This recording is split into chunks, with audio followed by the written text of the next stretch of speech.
орозого байланыштуу мына бизде орозо болуп кичине сүйлөй турган сөз көп. Жүрөгүң бийлейт. Сүйлөгүң келет, бирок кичине орозого байланыштуу чарчап да калат экенсиң, сөзүң дагы оюң бөлүнүп калат экен. Ошол үчүн туугандар, мен сөздү мына Камбар ата КЕС боюнча мен түшүндүрүп эле айттым окшойт. Ошол үчүн туугандар, биз каршы турушубуз керек. Камбар ата КЕСте өзүбүз мына Тажикстан мамлекети, Индия мамлекети менен, Иран мамлекети менен бирдикте куруп кандай чоң КЕСти куруп бүгүнкү күндө өзү тейлеп атат. Мына жаңы куруп бүттү. Биз айтып атабыз, макул башка мамлекеттен кредит алалы, башка мамлекеттен алалы, 2 миллиард долларды алалы, Европадан алалы, Япониядан алалы. Только Өзбекстан эмес, Казакстан эмес, Тажикстан эмес, же Кытай эмес.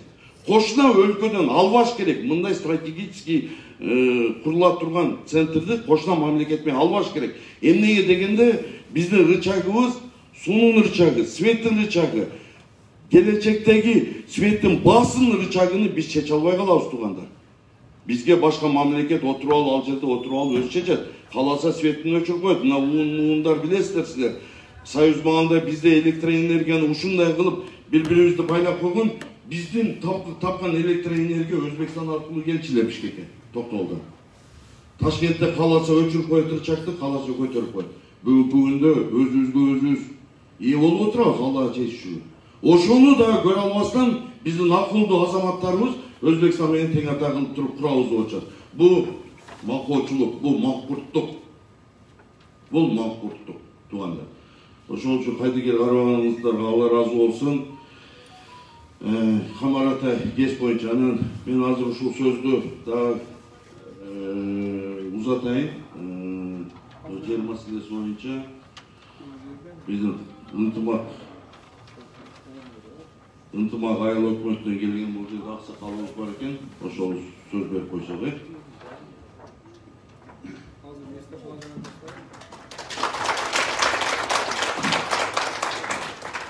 Assalamu alaikum. Bizim en bölgeli meselesi yer. Ben aytarım. Gelirdi, bilgi ben karışırım. Ben şundan söylesem de bunda ceketi bir söyleyebilmesin. Ben bunu. En bölgeli bir sürü benim yaşım 54 yıl, 55 yıl tuttum. Usul yerinin Özbekistan'ın Grensan'ı жақсы bilen, düşünüyorum. Biz yeniler böyle usul yerine yürüp zihnimde bugün bozdu, bugün yetmiyor ben. Biz bunlar bir özümüzün yaşıyoruz, Kırgızstanda iş bulmanın usul yerine varız soğanlar. O zaman için ben böyle yerde bugün bunlar 10 gün aşıp atat benim yanımdan. Şu elimiz şu göğe çıkanan ben öyle zihnim ki ben hazır birlikte gelmem, ne gideyim, karışımım.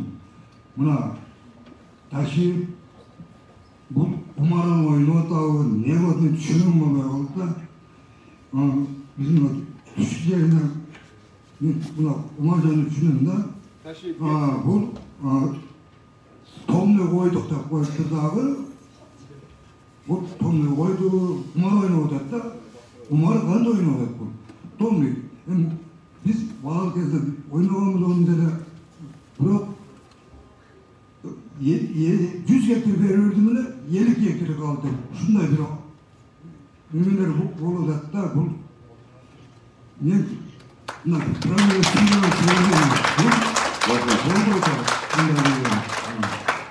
рахмат Аксакал.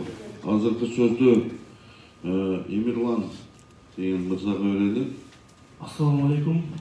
Москвада эмгектенип жүргөн жалпы мигранттар, биздин биринчи маселе биз ынтымак айыл туулганын калышыл эбирлан аты жөнүн тааныштыра кетсем, ошол берилген 50 гектар жерде биз кичинекейден мал кайтарып чогулган балдарыбыз. Биздин жаныбыз келип ишерге келип чогулганыбыздын себеби ал 50 гектар жерди бир эле биздин ынтымак айылына керек.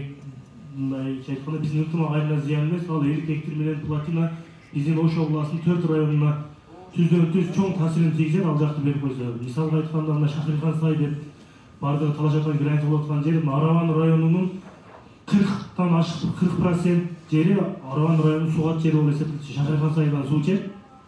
Анан биздин Карас району өзүбүздөн эле биздин чыккан суугат жерлери бар. Карас районунун 30% ошол жерден суугат жерден суу ичет.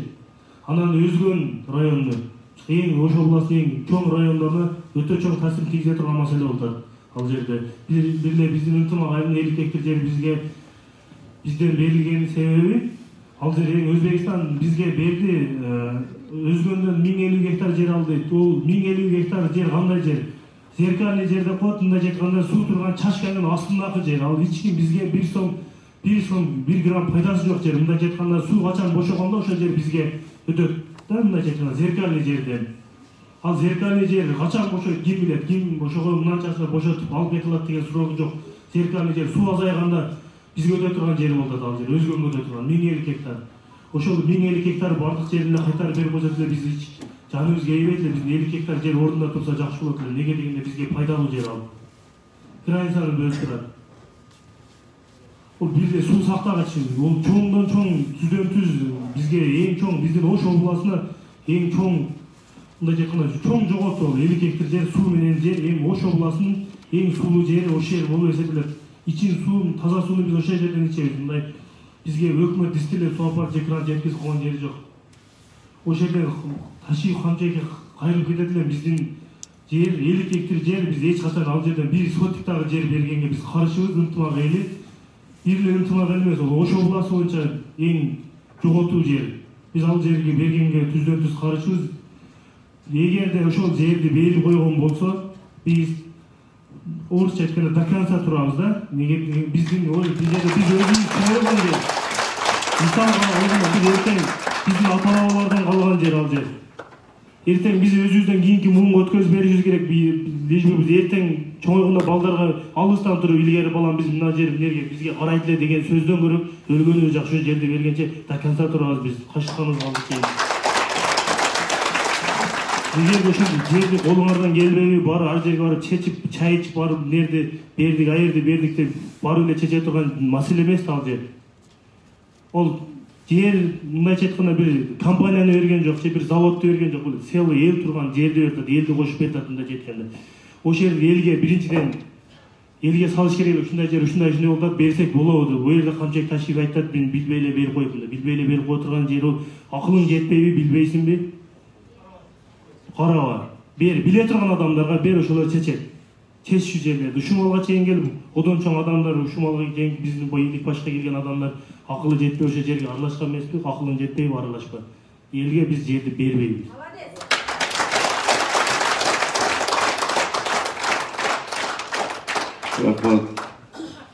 Рахмат Эмирлан. Азыркы сөздү эми Алабукадан Айбек Атабековго мырзага берсек.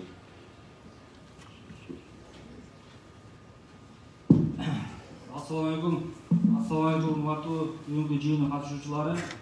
Баарыңыздар ушу бүгүнкү жыйынга кайдыгер эмес болуп, кайдыгер эмес жарандар келип, өз ой пикириңиздерди, өзүңүздөрдүн Кыргызстанга болгон салымыңыздарды кошуп келгениңиздерге ушул жерде уюштуруучулардын атынан мен чоң ыраазычылык билдирем. Ал жерде сиздердин баарыңыздардын ата-энеңиздер, бир туугандарыңыздар баары чыгып атат. Аны да көрүп атабыз. Биздин колдон келген жардам, ушул биз дагы жарандардын үнүн жеткирип коюу максатында ушул бүгүнкү жыйын уюштурулуп атат. Урматтуу жерлештер, бул жерде ар бир айылды, ар бир атты адилин айтыштын эч кандай кереги жок. Себеби дегенде Кыргызстандын баардык алмашылып аткан жерлери боюнча мен өз жарандык пикирими, өз жарандык позициямды билдирип коюу максатында сөзгө жазылган элем мындай айтканда.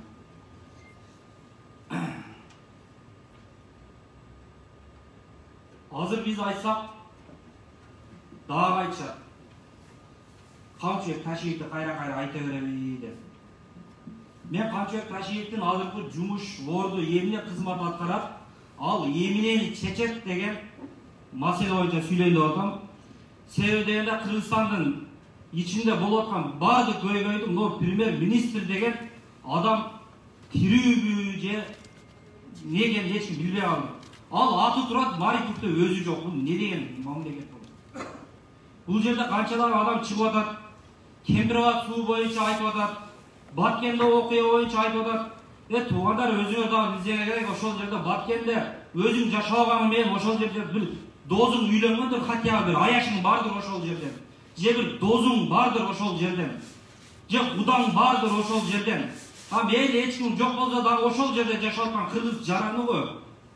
Интернетке чыгарат баардыгы жерди талашып аткан башка мамлекет келип алып биздин жерди талашып атат. Комментарийге келсе кыргыз деп аткан ошол жерде.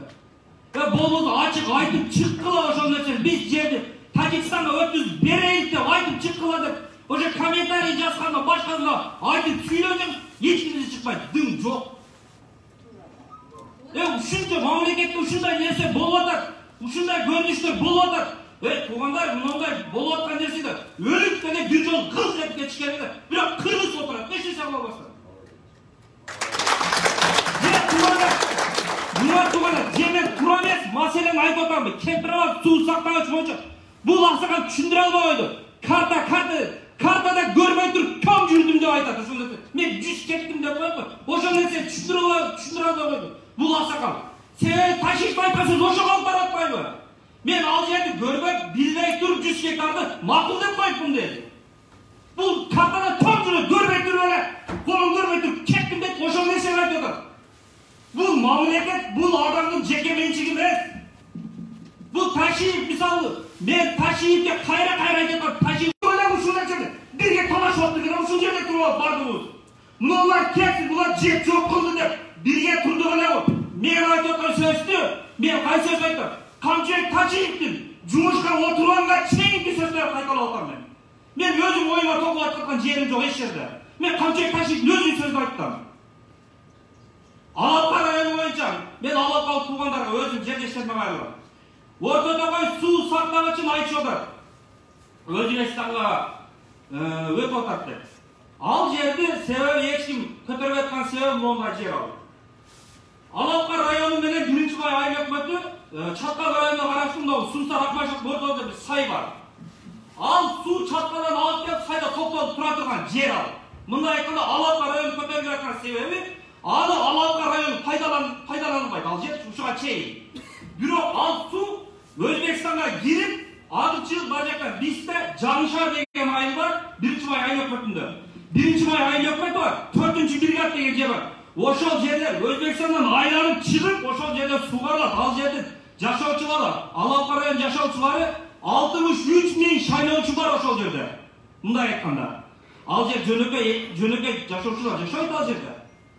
Мен бул нерсени айткан себеби, эгер ушул суу Өзбекстанга өткөн болсо, биздеги Жаңшар 1-май айыл өкмөтү 4-бригада ал жерде суу ичкен, суу жок болуп калат, кургап калат. Ушуга чейин эле кургаган. Өзүңүздөр билесиздер, былтыр эле өзүңүздөр билесиздер, суу жоктуктан айынан 12 километр Ажек айылына барып, түндө чака менен суу ташып жүрүп, же эшектин эки жагынан филерелер тегип алып, түнсат 12 бирде суу ташып жүргөндү эстеп чыгып кеттиби? Интернет ошол аз суу алып жок болайын деп туруп, ошо түшүнгөн ойгонобу же жат эле? Мен түшүнбөйм ушул нерсеничи. Эртеңки күнү билип туруп, эртеңки ошол жер өтө 1-май айыл өкмөтү Жаңшар 4-бригада болгондо булар сууну каяктан алат?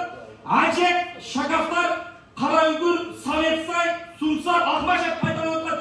Суу итак тартыш биздин сууга жерер. Кайракы болуп кетет жылдан-жылга ошол жер, ошол сууну талашат ушул маселе келип туруп. Эртең биз бардык жерибизди урматтуу туугандар бери алып, аягында кыргыз менен кыргыз бири-бирибизге ырылдашып жер талашып отурбайлы. Мен алып керек болсо араңардан туруп мен колум менен көрсөткөнгө барып ушул жерге биз жерди короп калайлык деп. Мына жерге жыйына чогулсак, араңарда провокатор болуп туруп, урушчу менен отургандар керек болсо колум менен көрсөткөнгө барып калдым азырчы. Биз міне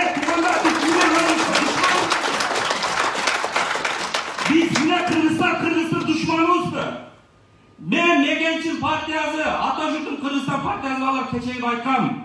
Ey туғандар, Камчыбек Ташиев менен Садыр Жапаровға айткыла Кыргыздын жерде тийбезинчи деп суранған. Мен кайра сурандым, мен бул нерсе эмне себептен айттым? Мына 100 жыгымбаз башы салып отурат. Буларда пайда жок экен, баарын билесиң. Айтылган маселени айтып чыгып, кулатат булар. Ушунча бийликти кулап келген, ушуну кылат булар. Биз ушуну алдынан алып калайлы. Кыргызстан туғандар тополону көтөрө албайдан даражага барып калып түшүнгөн адамга. Туғандар сиздер шайлаган, биз шайлаган алтын чаңгылыштын депутаттар Кыргызстанды бечаралар мамлекети катарына кошуп кетти го. Дем бара кагаз түрүндө кошуп кетти го ошол нерсени. Же жалган айтып атамбы? Барыңыздар билесиздер.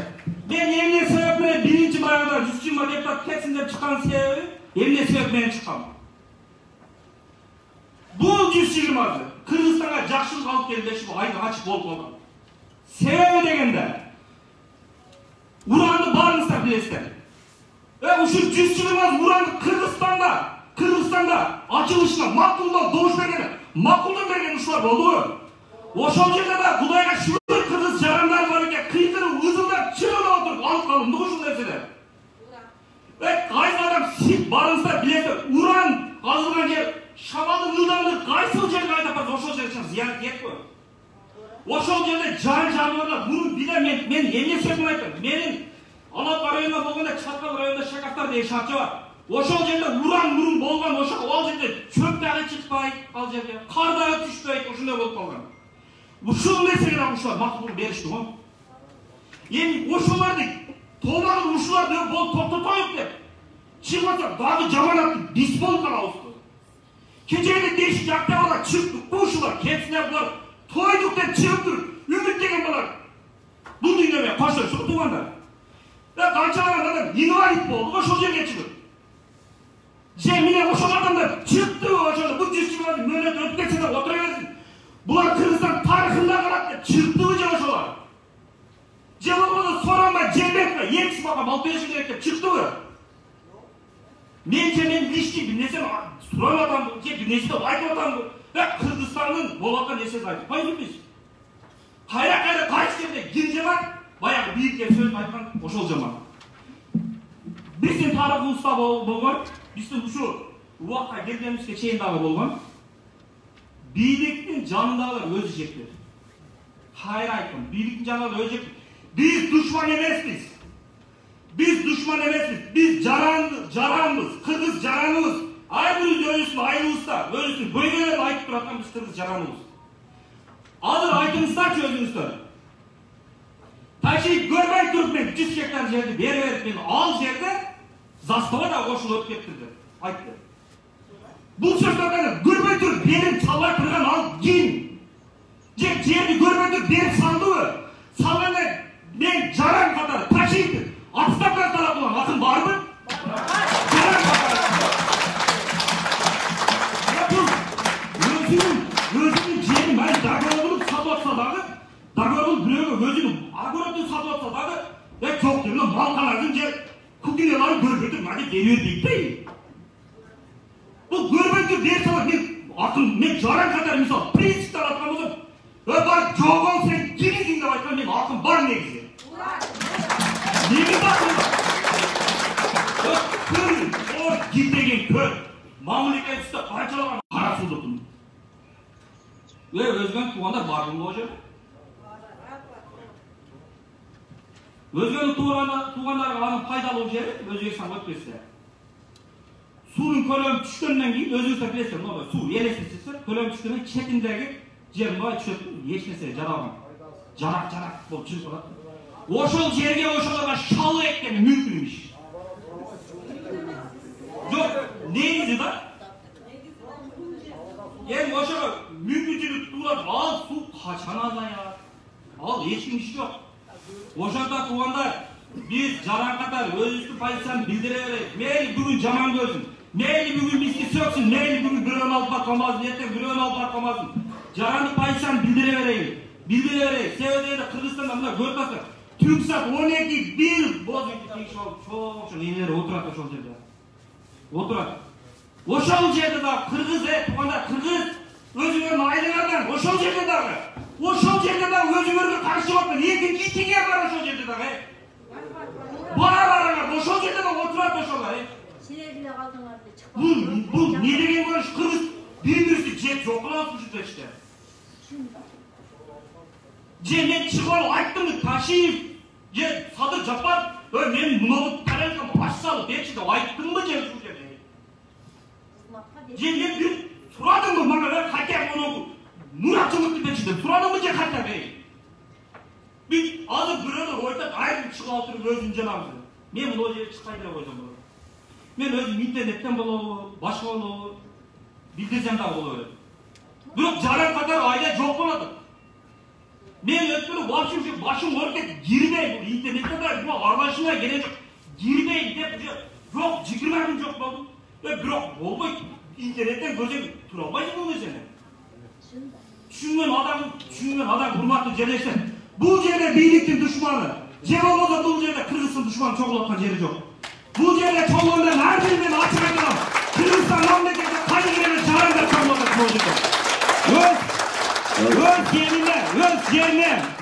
Öz yerine büyük jaranda çoğul otatın o жерде. Urmatlı birliktegiler, urmatlı udettir aytpay kaldı ben onu жерди бүтүрүп берерсиңер деп urmatlı otam. Birliktegiler, жогорудагылар, ар кимдин билген жумушун боюнча ишин алып барчы. Сураныч, тойго туттуган bu жерде кыргыз сабайы. Азыр ушул текстте бола турган болсо туугандар жерлерди алдырып бүткөндөн кийин çırak tündük menen türküp jetalaş çıkabız. Uru menen uru jetalaş çıkabız. Sayın özü, buna özü, mahalle, rayon bolup jetalaş kalabız ayağında ıdıra. Minege düşünmeyiz. Uşun ne Je uşun ne bir ele men düşünüyorum. Je olmasa bir ele bunu o жерде düşünüp. Alar düşünmeyi kalabı. Ve bunu düşünmek bize Kalçıtaş'ın özü aytkan. Kırgızstan ortasındagı жерден çegaradagı 1 metr je Neyse, yüzesi bir kımbat bırak деген. Anam garanti boşol nerseni bilmesin üstçikler diye sorup da koşup zastavını koşup deyip sorup деген. Je uşunu Kamçıtaşı'yı gördü. Uşunu Kamçıtaşı'yı taraptaşlar deme gördü, aytarım. Men, eğer sen turamez ayttasın dese, birinci Kamçıtaşı'yı aytsın. Sen turamez ayttasın dese. Men uşunu sözün kaytarım. Ошондуктан урматтуу жерлештер кайдыгер болбоңуздар. Мени бүгүн жаман көрөт, эртең жаман көрөт. Кудай буйрса баарыбыз көз ачат. Ал жерде сызда 1 метр жерибизди бербейбиз деп аксакалдар отурат. Күнгө бүгүшүп калган деп отурат. Ородон туруп алып бул жакта Кудай ачын сиздерге барыңыздарга рахмат ушул жердегилер. Тыйындап озашсыз макча жүрүп тазалайт. Ошол жерге сойышып алып кетпеңиздер деп алар турушат. Туппа тура кылышты. Бересиңби? Boz üyümenen koşup fılattı da öttü, yedi koşu öttü деп saldı. Başka ne diyorsun? Varım sarıda Rahmat. Aybetti 5 minuttu karamay kaldık ha. Kızıl tepsi var.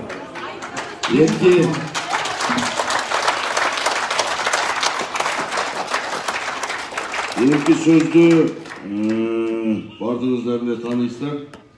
Bekiev Emil Mırsaga vereydi. Bu kişi daha iyi oluyor. Assalamu alaikum Kırgızlarım. Hoş geldiniz. Bizim yayına. Sizler beni salamlaşıp getip tuğanlar. Men bunu 6 ay burun gördüm. Kim bilir. Şunday oluşunu bilgeminde 6 ay burun aytkan etken. Bunday olat desem işencede. Şu tuğumu kap gelip dağa çıkpay kaldık da tuğanlar. Menen bugün sözüm hazır olup tuğanlar. Bu birlikime tanıgan mesin tuğan. Jeke oydu. Sadırına tanıgan mesin taşında tanıgan. Mikrofonu jakın söyle. Anam aytып кетем туғандар. Мен бүгін ушу жер боюнча суу сактагычтар боюнча айтып кетем туғандар. Кемпирабадтагы орто токой суу сактагычты жакшына турган талашсыз эле жер болчу, ол жерчи. Жакшына эле турган. Талаша турган жер эмес, алчы. Жөн эле талашпаган жерди эле берип да туғандар. Бул деген мында акмакчылыкпы же деңгели жетпей чечкенге. Мен бул бийлик айтып кетем, мыйзамсыз бийликке. Акылым жетпесе кийинки муундарга таштап кой. Кийинки муундар чечип коет. Bununчу кандай да айтып турабы? Кийинки муундар чечет. Булардын деңгээли акылы жетпесе кийинки мындан келип чечип коет бул нерсеничи. Анан туугандар, бизде ушул мен да Кара Суу районунун тургуну катары, мен бул ынтымак айылына бизге Кара Сууга карайт, турат билесиздер. Мен как солидарбыз, жаран катары. Орустар айтпайт солидарбыз. Ошол боюнча мен ушул ынтымак айылын колдоп кетем. Ал жерди берилбеш керек, 1 миллиметр жерде берилбеш керек, мен ачык айтам аныча. Анан туугандар, бир эле жер эмес, бизде өзүңүздөр билесиздер, мына ГЭС боюнча 2 миллиард Өзбекстан салым кошуп ошол жерди куралды. Мен буга каршымын туугандар, жеке оюм. Мен калганын билбейм, мен жеке оюм айтып атам. Дагы туугандар, будан башка дагы маселелер көп, бизде өзүңүздөр билесиздер. Кугунтукта жүргөн, камалып жүргөн жарандарыбыз бар. Мына Тилек Мат, Сегизбаев дегенде ошондой адамдар. Ошолорго боштондук тилеп кетем. Мына бийликке, мыйзамсыз бийликке кайрылып куттойм. Акча алуу барлар чыгып кетип атат. Мыйзамсыз кустуруп атат. 5 миллиард кустуруптур мыйзамсыз. Эртең ошолор башка бийлик келгенде сотко бере турган болсо, мамлекетибизге зыян келет. Билесиздер ошону. Эртең айтат, мыйзамсыз менен соттоду. Сотсуз эле мыйзамсыз кустуруп атат. Мындай айтканда, рейдерский захват буюмдарын алып атат. Сотко чейин эле. Бул деген мыйзамсыз туугандар. Ошону айтып кетейин. Анан туугандар, мисал келтирип, баягы биздеги көп кугунтук алган бизнесмендер жөнүндө да айтып кетейин туугандар. Мисал кече бир онадан көрүп калдым, YouTube каналынан. Бостонов Рашид деген киши боюнча, мына Кыргыз нефть газ боюнча председатель болуп жүрүптүр, ошол Кыргыз нефть газынчы. Ушул адам мыйзамсыз бошотулупту дагы анан кугунтукта жүрөт экен туугандар. Мен бул нерсени кече интервьюсун көрдүм, бир-эки ютуберлер чыгарган экен. Ошону айтып кетем. Ушул окшогон, Бостонго окшогондор көп, өтө көп бизде. Азыр талалап Европада, Россияда, Турцияда жүрөт. Ошо Ташиевден коркуп тургандар. Бул Ташиевден келгени бул мындай айтканда ишкерлер өтө оор болуп тургандар. Себеби бул карабай эле турат. Жегенде эле, жебегенде эле кутуруп жатат. Булчу ачык айтыш керек.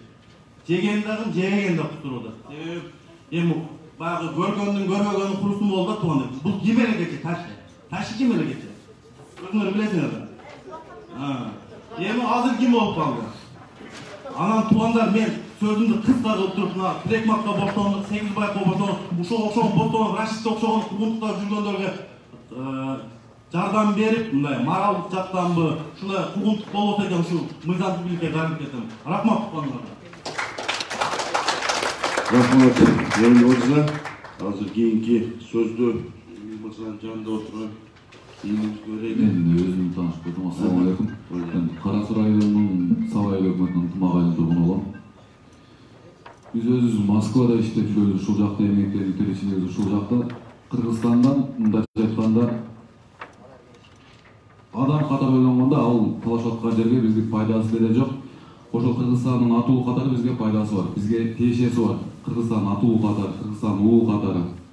Эми ал айтып аткан 50 гектар жерби, 5 сотикпи, 10 сотикпи, бул бизден ата бабабыздан калган жер. Как-никак Кыргызстанга пайдасы барбы жокпу, Кыргызстандын эсебинде калыш керек. Ал биз Кыргызстан мындай болуп калдык. Макал айтып бар го. Теректин жумшагы пурчейт болуп, оң жактан тажиктер, сол жактан өзбектер болуп, сураган жерин бере берсе, кийин эртең бизге эчтеке калбайт. Эчтеке калбайт. Биздин ошол ынтымак айылынын тургундары кече көрүп өзүнчө жаман болдум. Ошол жерде энелер, чоң энелер шамалда, ал жерден шамалын эч ким билбейт. Биз өз ошол жакта чоңойгонбуз, билебиз. Шамалына чыдап, сууна чыдап ошол жерде элим жеринде отурушат. Ошончо элди ызылдатып коюп, кантип отурушат билбейм. Ошону жакшына эле, мирна эле чечип берсин бизге. Ошолго чейин жаткан жер жатып берсин ордуна эле. Өзбекстанга эмес, же Кыргызстан эсен ол Өзбекстанга өтпөй эле. Эми платинанын кандай болгонун мен билбейм. Платина менин эсимди тааныгандан бери Өзбекстан эсебине ал жака барган да эмесмин, адам эле таштаган эмесмин. Платинанын бул жагына өтпөй эле койсун эми. Булардын пограничтерин көрүп Кыргызстандынча жанагы кепеде карап атышат. Ошончо кыргыз элин ошол кепеде карап атышат. Эми Өзбекстан менен Кыргызстанды бөлгөн ошо Шархан сайдан бул жака өткөн болсо, ал кепеде караган солдаттар бизди коргой албай калат. Ошол Кудайым бөлгөн чызык менен Өзбекстан өзүнүн жеринде, Кыргызстан өзүнүн жеринде калсын, бизге башкача ал Өзбекстандан канча жер алды, кереги деле жок. Өзбекстандан албай эле койсун, кала берсин, Кыргызстан жери өзүндө кала берсин. Биздин ушул жактан Москвада жүргөн жаштардын тилеги да ошол ынтымак айылдын жаштары. Ошол өзүбүздүн жер Кыргыз жер Кыргызстандык болуп кала берсин. Рахмат. Азыркы сөздү биздин карындашыбызга берейли. Оразайым Нарматова. Сөз Оразайымда. Рахмат. Урматтуу мекендештер, өзүңүздөр билесиздер, буга чейин биз абдан көп кайрылууларды жасап келдик. Мына өзүңүздөр карап көрсөңүздөр болот, кичинекей эле кенедей кыргыздын жөнөкөй эле кызымын. Бирок ушул бийликти колдогон баягы акча алып алып, ушундай бир байланган иттей ырылдап бизге асылгандыгы эмнени түшүндүрөт? Демек аларда бир туура эмес нерсе бар да. Кезинде ушул анча-мынчалар ушул жерде Садыр Жапаровду колдоп аткандар бар чыгар. Ошолорго окшоп мен дагы үмүт менен ушул бийликти колдогонмун. Көчөмө-көчө басып жүрүп Садыр Жапаровдун саясатка аралашкан 10 жыл. Ошондой эле уланган Кумтөр баяны китептерин элге таратып, урматтуу мекендештер, эгерде Кумтөр элге иштесе, анда мугалимдер, дарыгерлер кеминде $1000 айлык алат экенбиз. Керек болсо Кыргыздын ит аягынан бери алтындан болот экен деп какшап жүргөн кыздардын биримин. Мен жаштыгымды Кыргызстан ушулардын бар жогу Садыр Жапаровду курчап алды. Ал болсо алардын курчагына алып кетти. Эгерде Кумтөр элге иштесе, азыр биз ушул жерде отурбайт элек. Ушул ынтымак жерибиз болобу, Кемпирабад болобу, Орто Токой болобу, мына Төрткөл болобу, ошол жерде биз көгөрүп, очар-бачар болуп, балалуу болуп, ошол жерде керемет жашоону, бактылуу жашоону сүрмөкпүз. Ушинтип бизди алдап, Кумтөрдү, жердин кен байлыктарды колдонуп, биздин башыбызды айланып келген саясатчылардан тажадык. Урматтуу мекендештер, сиздерге кайрылууларым. Биз ушинтип өзүбүздүн пикирибизди, калыс пикирибизди айтып чыксак, булар революция кылган атат. Азыркы бийликти кетирген атат деп атат. Жок, биздин эң негизги девизибиз, лозунгубуз эмне экендигин эсиңиздерге салып коелу. Биздин эң негизги девизибиз бул ыйман, мыйзам, тартип. Биз Садыр Жапаров эмеспиз. Бийликти барып алып эле тартып алып, байлардын, көпөстөрдүн акчасы менен элдерди чыгарып, бийлик өзүбүз отуруп алып, эртең мына кышта шайлоо болот, анан жазда шайлоо болот, күздө шайлоо болот деп, азыркы Кыргыздын шоруна бүткөн жогорку кеңешти, булар тарыхта кала турган жогорку кеңеш деп айта турган Садыр Жапаров эмеспиз. Биз бийликти басып албайбыз. Биз революция жасасак, калемдин учу менен жасайбыз. Качан ушуну түшүнөбүз, урматтуу мекендештер?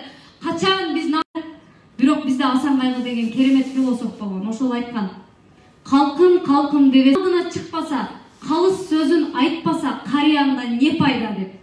Башын байлап барбаса, жоодон суруп албаса, батырыңдар не пайда? Батырлар, сабырыңар сууз, урматтуу мырзалар, каяктасыңар? Биз какшап калдык го жерлерибизди алдырып. Биз алдына чыгып аткандан эң бирден-бир себеби бул бир гана Кемпирабад же болбосо Баткендеги жерлер эмес, бул Кыргызстандын, кыргыз элинин жери, биздин ата-бабаларыбыз, манасыбыз бизге эмне деген керемет жерлерди таштап кеткен. Ошолорду өздөрүнүн жеке кызыкчылыгы үчүн Өзбекстанга барып, лагман ичип, допусун кийип, ошону өткөрүп берип койгон кандай намысыбызга келбеген элбиз биз. Ушуга окшогон сабапсыз бийликтин айынан биз эмне деген бул дүйнөгө маскара болуп отурабызбы? Угор кошун ичирип, коронавирусту дарылатабыз деп. Кандай бул дүйнөдө 30 жылдап, 40 жылдап илим жактаган врачтар таппак. Кече Кадыр Кошалиев деген жана Садыр Жапаровдун азыркы конституциясын колдоп берген бир биздин агайыбыз чыгып атат, айтып атат: "Угор кошунду биз дүйнөгө келет биздин да. Мен дагы дүйнөдө ушу алтын медалдарды алган керемет, дүйнөдө ушу чет мамлекет менен тең ата сүйлөшө алат турган мыкты азаматтарыбыз бийликке келсе дейбиз. Бирок бизде чыкпай кайра уят кылып атпайбы? Угор кошун деген бул ата айтып тургандай, аны кантип ичет? Аны ичкен адам өлүп калат. Ал жерде баягы эч кандай сертификаты жок, эч кандай бир, мен айта берсем чындыгында бул жерден ыйлагым келип кетет да. Ошондуктан сөздү кыскартайын. Сиздерге ушул менин жеке пикиримде жана ошондой ушул жерде отурган биздин эр азаматтарыбыздын пикиринде Kırgızstandın yerin bilbegen, kartaсын bilbegen, özü geograf emес, Kırgızstandын тагдырын каалагандай калчайм деген Канчыбек Ташиевдин отставкасын талап кылабыз. Анткени деген ошол кустуруу деген нерселерди айтып кетти. Кимден кустуруп атат, кантип кустуруп атат, чын эле кустуруп атабы же көрсөтмөгө кустуруп атабы? Ушул жердеги мекендештерди кустуруп аткан жокпу? Кече эле баягы Груз 200 ушул жерден мамлекеттин эсебинен кетти деди. Боздоп какшап ыйлап жүргөн мекендештер өздөрүнүн өлүгүн өздөрү жакындары кетирип атат го. Качан биз ушундай ишенчээктикти токтотобуз? Келгиле бир чын жүрөгүбүздөн өзүбүздүн мекенибиз үчүн күйөйлүчү. Биз азыр шайлоо болуп аткан жайы жок. Шайлоодо эле баягы булуттан чыккан айга окшоп чыга калышып эле мен буну өзгөртөм дейт. Лидерди кырдаал жаратат. Азыркы кырдаалда башын байлап чыкпаган лидер эмес. Ошондуктан чыккыла азыр лидерлер жергерди коргогула. Рахмат. Рахмат, карындашыбыз. Жакшы сөздөрдү сүйлөп кетти. Эркектерди ойготуп. Эми туугандар, эркин микрофон кылсак, сүйлөй тургандарыңыздар болсо, ол жерден Нурик, Осмон, микрофонду алсаң.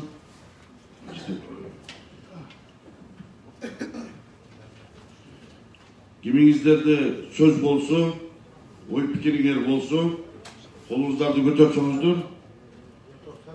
Бул 4-үнчү катар, 5-инчи катар.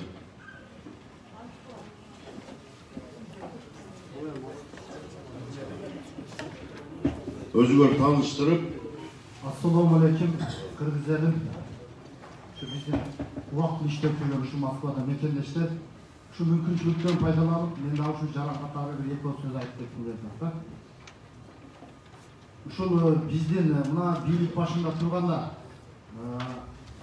биздин ушул Садыр Жапаров, Канчыбек Ташиев жана премьер-министр Марипов ушулардан биз көп нерсени күткөн да ушума. Мына алдын айтып кеттиңиздер, көбүңүздөр. Сөздөрдү чем кайра кайталабай эме жерлерин айтайлы биз. Ушуларды бул ГЭС жөнүндө бул элдин мына Кыргызстандын ГЭСтери, жерлери сатылып атат, өткөрүлүп кетип атат да мындайча айтканда. Берип атышат. Ушул Ташиев, ушул бийликтеги жогорку бийликтерден суранат элек, колуңардан келбейби? Кийинки муунга калтырып койгула. Колуңардан келбейби ГЭСти куруш? Кийинки муунга калтырып койгула, өздөрү куруп алат. Келечек муун, ушул ойдон турбайбыз кыргыз ери.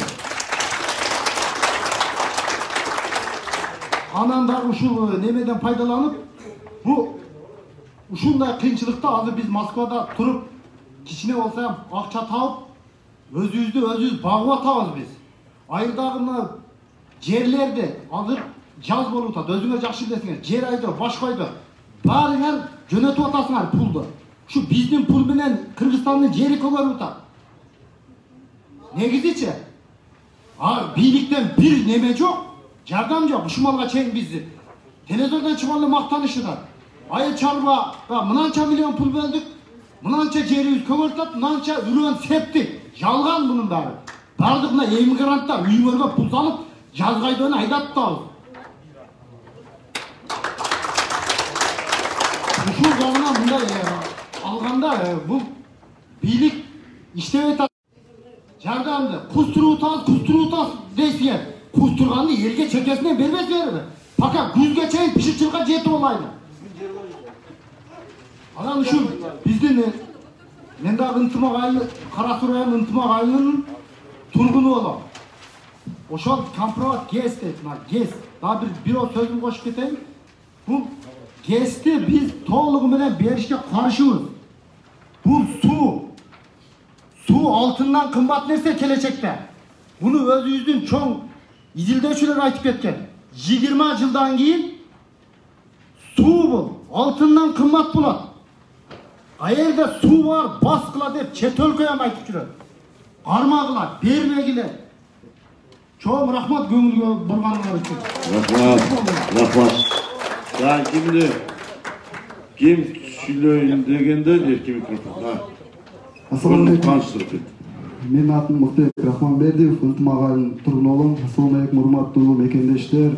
Жалпы эле Россия жергесинде жүргөн кыргызстандыктар, кыргыз бир туугандар.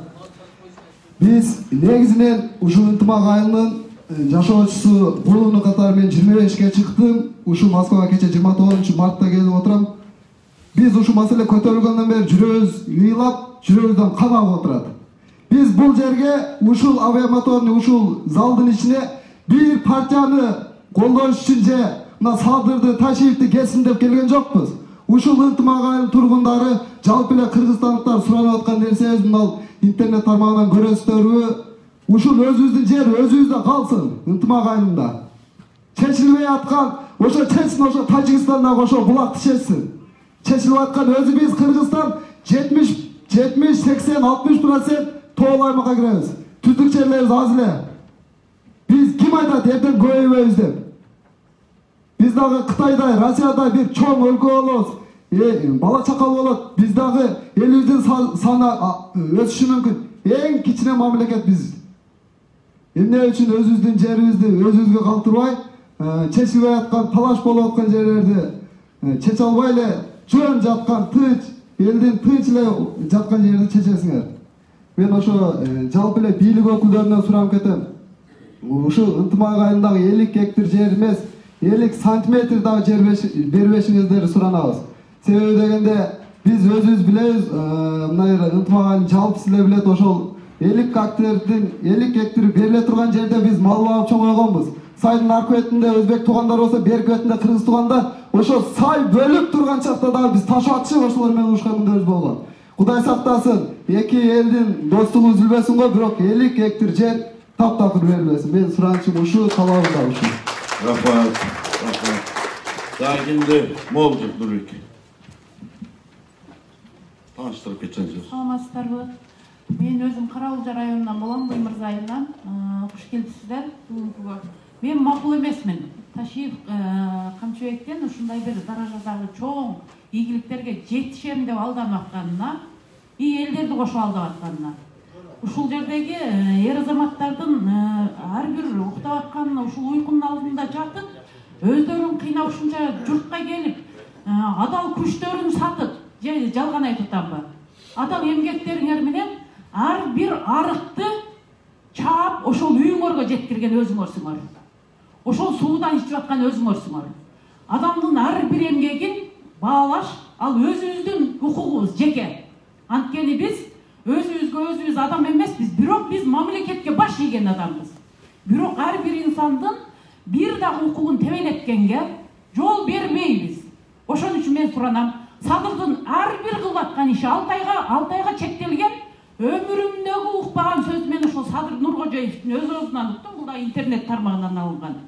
6 айдын ичинде мен өнүккөн өлкөнүн катарына кошолбасам дагы өзүбүздүн территориябызды сактай турган өлкөнүн катарына кошом деп айтты. Жалган болсо айтыңыздар. Адамдын жанын күйгүзгөн, элдин жинин кайнаткан акмакчылык ал өзүнүн гана ответственностуна жатпайт. Ошол закондун чегиндеги иштерди кылам дедим, өзүн өзгөрткөн конституциясына өзү баш ие берсин. Мына ал жактагы жүргөн элдерден мен суранам. Биримдиктүү, билекти бийик көтөрүп, башыңарды бийик көтөрүп, тапкан өз эмгек акыңар менен ушунча даражага жетип, кыргыз экенин ушул канча көп аталарыбыз келе албай арызып жүргөн жерге келип, биз ушул жерде өзүбүздүн күчүбүздү көрсөтүп жүрөбүз. Ар бириңиздерге ыймандуулукту каалайм, өрөскечтик көп болсун. Ошо элибиз тынчтык болсун, ушул ынтымак айылына жанагы суу сактагычына же бир кедергисин тийгизип аткан ушул Кадырбек ким Быдыршаевич камчы ошол ар бир оозунан чыккан палган сөздөрүнө анттын негизинде улуттун улут экенин сактап калам десе, өзүнүн ыйманына чегербестен элдин ырыскысын өз ордуна коюп талап кылабыз. Канча элдин добушу бар, канча элдин ыйы бар, канча жигиттин ошол жерде билегин түрүнүп ачуусун келтирбей өз жайына коюп 3 күндүн ичинде дагы айтам, өзүнүн абиринин астында элге чыгып сөз берсин. Сатылбайт, берилбейт деген.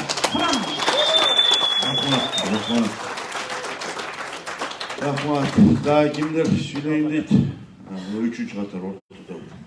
Özünüz tanıştırıyorsunuz.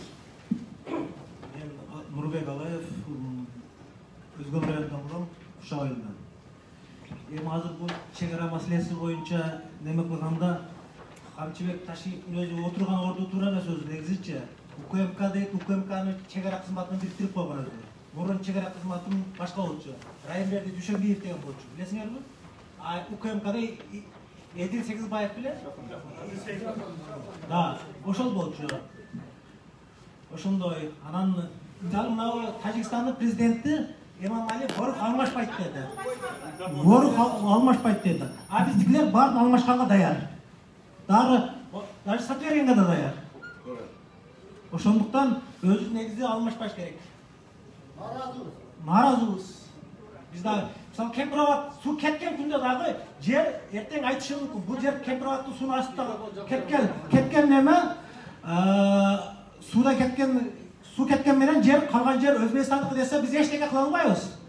Негизичи тосуп алышы мүмкүн эртең келип туруп сууну жээгиничи барган жээгине.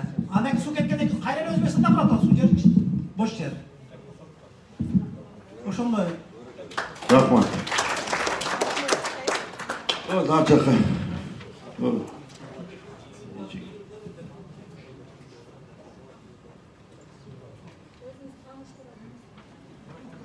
Özünüz tanıştırıp.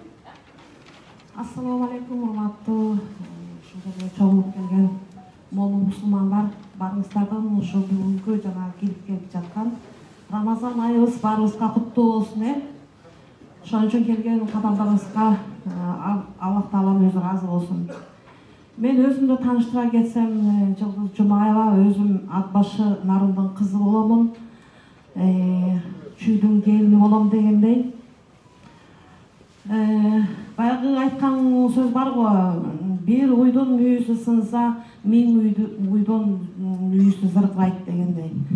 Ошон үчүн азыркы соцтармактарда болуп жаткан көйгөйлөрдү көрүп отуруп, мен да ушу ишимди таштап, жок, мен да ушул жерге келип, ошо сиздер менен көйгөйүңөрдү тең бөлүшүп кетейин деп ушул жерге кадам таштап келдим. Айткандай, мына касиеттүү Ош борборундагы жанагы айтып жаткан азыркы көйгөй Кемпирабадтан биздин сатылып, берилип, алмашылып жатканына биздин нарындагы эле ошондой эле жетим тоонун жана Солтон Сарынын дальше берилбешине ким кепилдик берет? Эгерде ушул бизди тыңшап, чын эле тыңдап, биздин булар эмнеге чогулуп жатты экен деп аябай кызыккан болсоңор, Камчыбек Кыдыршаев айланайын. Ушул элдердин көйгөйлөрүн чечип, өзүң айткан сөзүңө өзүң жооп берип, эркекче, эгер айтылган сөзүң чын болсо, ошол сөзүңдү кайтып ал. Ошол жериңди коргоп, 1 метр жерди, 1 сантиметр жерди бербегенге тырыш. Анткени бул жерди биз ата-бабабыздан калган, ошолордун алып берген, ошолордун мурасы болгон. Жана дагы башка нерселер айта кетчү нерсе көп, ыплас, мыйзамсыз нерселер болуп жаткандыгына байланыштуу. Мына жакында эле шаардык кеңеште шайлоосунда болуп өткөн мыйзамсыз ушунчалык ыплас нерселер болуп өткөнүн көрүп туруп, биз дагы эле чыдап келатабыз, кыргыздар. Дагы эле унчукпай эле. Көрсө азыркы бийликтин ээлери колдорунда ушу бийлик бар экен, ушунчалык акчалуу адамдардын гана тагдырын чечкен заман болуп калды. Анткени элдердин жанагы берип жаткан бир мүшөк уулу бул айла жок муктаж болгон үчүн ач калыктын азабынан алып жатат. Эл ошого муктаж болуп келип калдык анткени. Туурабы же жалганбы? Ошон үчүн ушул шайлоодо дагы өтө ыплас нерселерди кайталап жатабыз.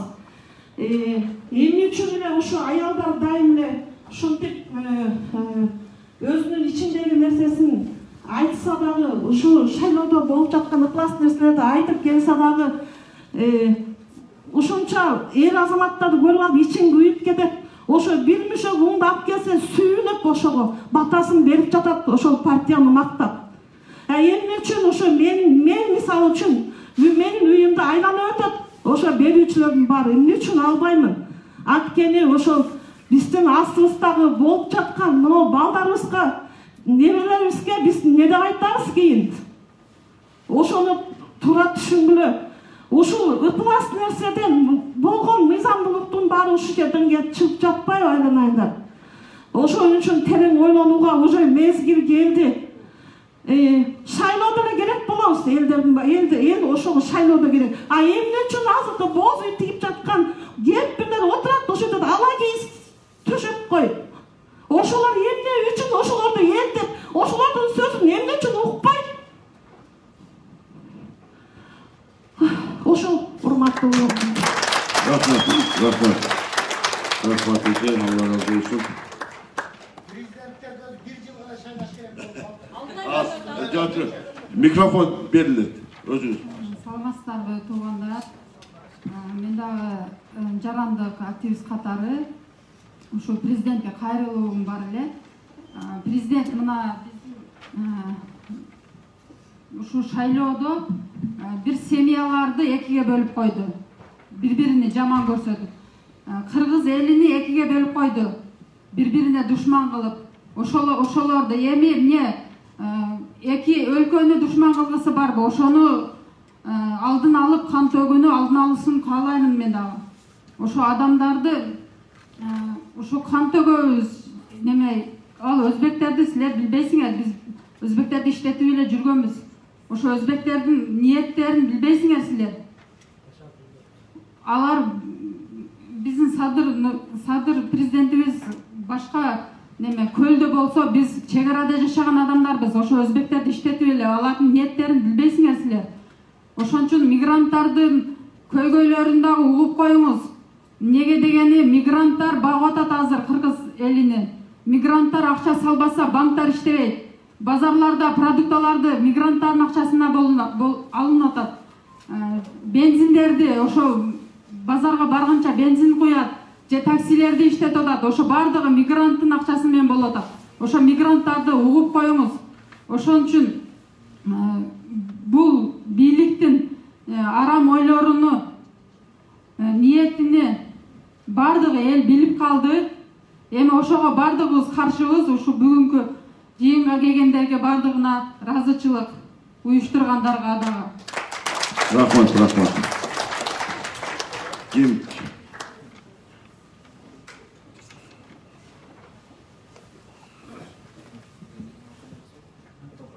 Өзүн тааныштырып. Assalamu alaikum. Урматтуу коноктор. Жакыныраак. Мен ошол Алабганын атынан сүйлөйм. Өзүм ошол тараптан болом. Көрүп турасыздар экранда. Бизде ошол 11 километр Кыргызстандын ичерисинде турган суу сактагыч алмашылып жатат. Бул болсо Көксерек айылындагы кичинекей участок 105 гектар. Жалпысынан мына ошол Көксеректен 105, Баястанга 212, Акташка бул Кара сууда, Акташка болсо 100 гектар жер алынып, Үкүртоодон 35 гектар алынып жатат. Свет выключите. Жана Кара Белестен 25 гектар. Биздин наразычылыгыбыз абдан эле көп. Баягы Армандын аттын башында десе, айта берсе сөз көп, бирок токотер жерин айта турган болсо, мынакей 800 гектарлык мына ушул суу сактагычка мына ушул 5 участок алмашылып жатат дагы, жалпы суммасы 477 гектар. Ошол эле азыр бир аздан кийин көрө аласыздар. Үңкүртөөнү болсо толук бизге өттү деп айтты. Ал Үңкүртөө болсо толук бизге өткөн эмес. 35 гектар бул анын кичинекей эле бир бурчу болуп калат. Азыр мынакей Көксеректин көрүп турасыздар, 105 гектар жердин канча болушун көргөзүп жатам ал жерде. Бирок Камчыбек Ташиев бул жерге барган эл менен чогулушканда бул абдан эле эгес чоң жерди көргөзүп, ушул жерди силерге өткөрөбүз деп жатат. Бирок Google картада бул алдабайт, мындай эсептеп карап келгенде кичинекей алакандай жерди алып ошондой көргөзүп жатат. Азыр бир аздан кийин бул болсо Баястан участкасы. Эми кайсы жерди алгандарын ачык көргөзө элек, картада мындай документалдуу тастамалар менен чыгара элек. Биз болжолдуу кайсы жерлер алынышы мүмкүн экендигин гана кызыл менен белгилеп бөлүп турабыз азырынча.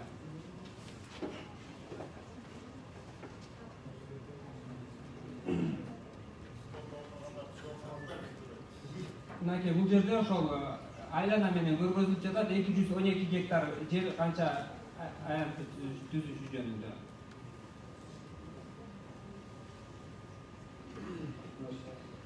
Кичинекей гана жерлерди алып, бирок Кыргызстандын ичиндеги биздики экендиги анык болгон жерди берип жатабыз. Мынакей мун картону көрүп турасыздар. Бул жерде 35 гектар алдык.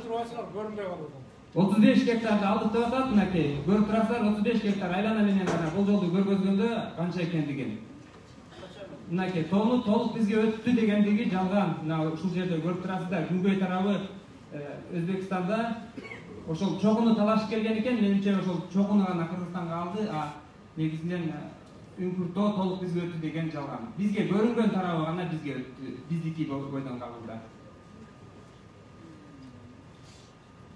Мына ошол урматтуу коноктор, мен даярдаган кыска материал ушул болчу. Андан кийин мен Алабуканын элинин атынан мындай дагы айта турган сөзүм бар. Бул ошол бизде кен байлыктар абдан көп болуп, мындай кен абдан мындай алтын кендерибиз дагы көп дагы.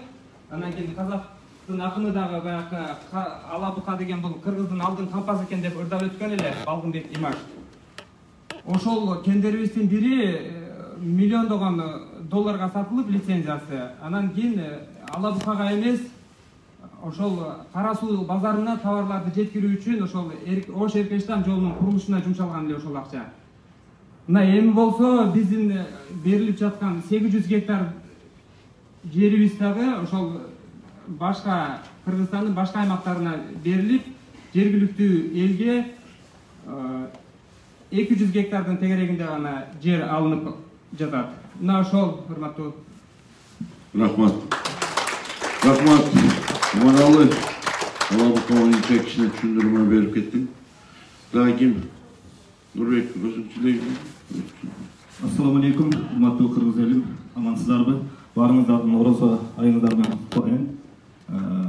Туткан орозуңдар кабыл болсун. Менин бүгүнкү айта турган сөзүм, ноолар менин жердешим, айылдашым. Умаралы айтып кеткен, мен бул Орто Токой суу сактагыч боюнча айтайын деп атам. Бул Орто Токой суу сактагычын кече жакында Камчы Кыдыршайыч Алабука районуна барып, өзү кенени эле кесип эле, өзүнүн как бир тоолканасын берип аткандайлап кошунасыначы.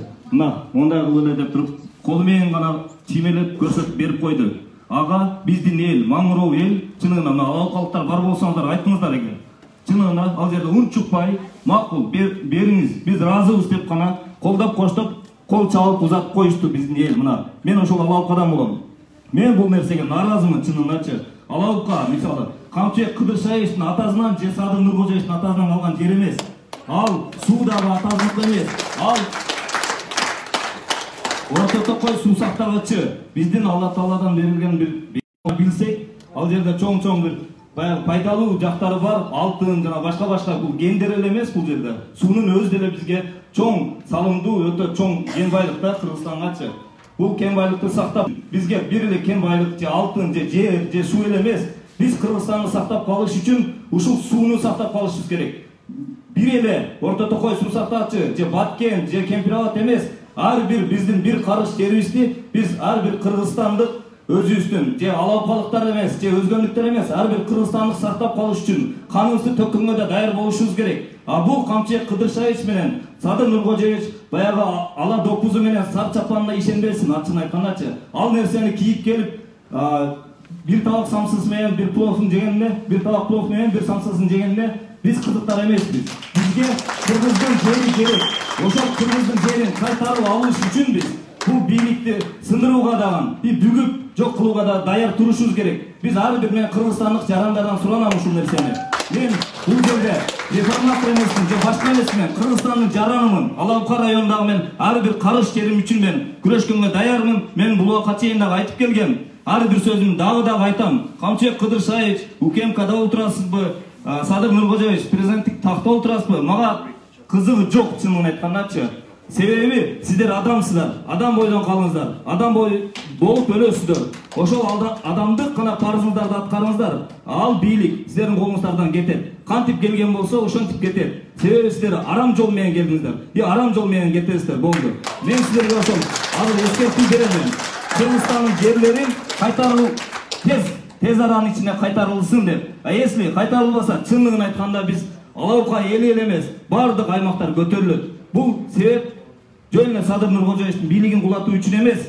Бул себеп биз Кыргызстандын жерлерин сактап калуу үчүн болот. Ушул жерлерди сактап калуу үчүн ар бир кыргызстандык жаран, аял болобу, эркек болобу, көбүнчөсү ушул эркектерге тиешелүү. Биз мырзалар ар бир сүйлөгөн сөзүбүздүн үстүнөн чыгып, ар бир сүйлөгөн сөзүбүздүн бизге керек. Эртең ата бабаларыбыздын арбанын алдында, эртең наристе балдарыбыздын мураскерлерибиздин алдына кантип жооп беребиз? Ким деген адам болобуз? Ошол жагында ойлонуп, биз кыргыз эли ак тушунда жашап аткан жарандардан мен суранам, ушул жерди кайтарып. Урматтуу туугандар, урматтуу жамаат, азыр дагы уландырабыз эркин микрофонду. Уланганга чейин биз кичине мыйзамдаштырып койсок, ар бир чогулушубузду резолюция жазып чыкканбыз, ошо резолюция менен тааныштырып кетсем сиздерди. Анан ошону добушка салсак, резолюцияны кабыл алсак, добушка салып, ал резолюцияны посольство аркылуу мыйзам чегинде биздин Кыргызстандын мамлекетинин башчысына, өкмөтүнө, жогорку кеңешке жөнөтөбүз. Өзүбүздүн талабыбызды мыйзам кичине мыйзамдаштырып койсок туура болот да. Ошол үчүн мен окуп кетейин, кыскача эле окуйн. Толук десеңер толук окуп. Кыска эле, бул жерде 2 кагаз экен. Кыскача эле окуп кетсем.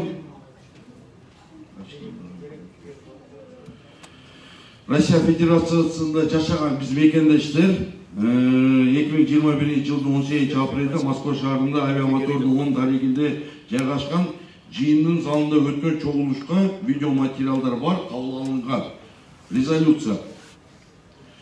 Жыйындын негизги максаты Кыргыз Республикасынын президенти, Кыргыз Республикасынын Россия Федерациясынын элчилиги, Россия Федерациясынын тышкы иштер министрлиги,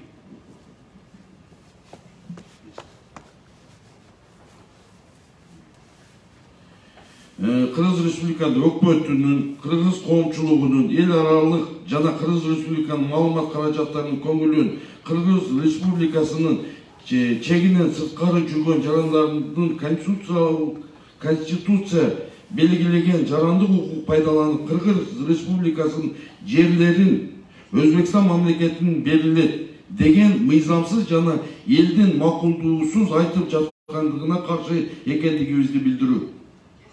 Жогорку ошол жер боюнча Кыргыз Республикасынын чегинен сырткары убактылуу жашап иштеп жүргөн Кыргыз Республикасынын жарандарынын саны 2 миллиондон ашат жана алардын да жер, суу, кен байлыктарынын ээси катарына баш мыйзамдын 8-бенинен 1-пунктуна ылайык Кыргыз Республикасынын азыркы чек арасындагы аймагында бүтүн жана кол тийгиз деп белгиленген укугун пайдаланып убактылуу жашап иштеп жүргөн Кыргызстан жарандары УКМКнын жетекчиси Жолдош Ташиев улуттук кызыкчылыкка каршы келген Өзбекстан мамлекетине элдин уруксаты жок,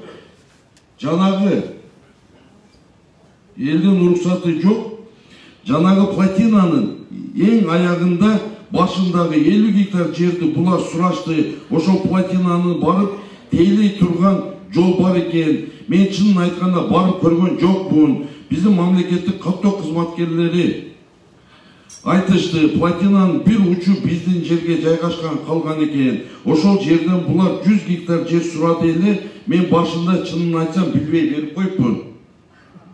Мен баягы эле сөз ошондо 50 гектар жерди бердик деп айттым деген ушул жазуу болуп атат. Ташиевде 2020 жылы ошондой эле орун алган COVID-19 Мына 50 гектар жер маселесinde жалпы одону чабалдыгынан айынан biz Камчыбек Ташиевди кызматтан отставкасын кетүүсүн талап кылабыз.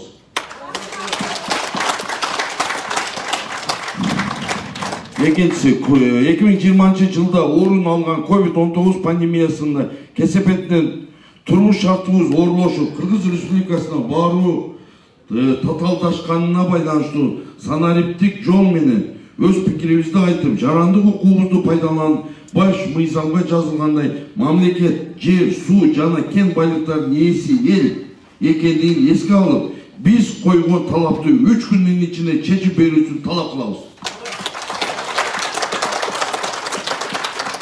Ошондой эле көйгөйлүү чек ара маселенин чечүүнү бир гана УКМК, Жогорку Кеңеш же президент гана өз алдынча чечпестен чек арага жакын жайгашкан жергиликтүү калктын катышуусуна көз карандыс уюмдардын, бейтарап партиялардын жана коомдук лидердин тажрыйбасына таянып, биргеликте кароого алып, элге ачык талкууга коюп чечүүсүн талап кылабыз.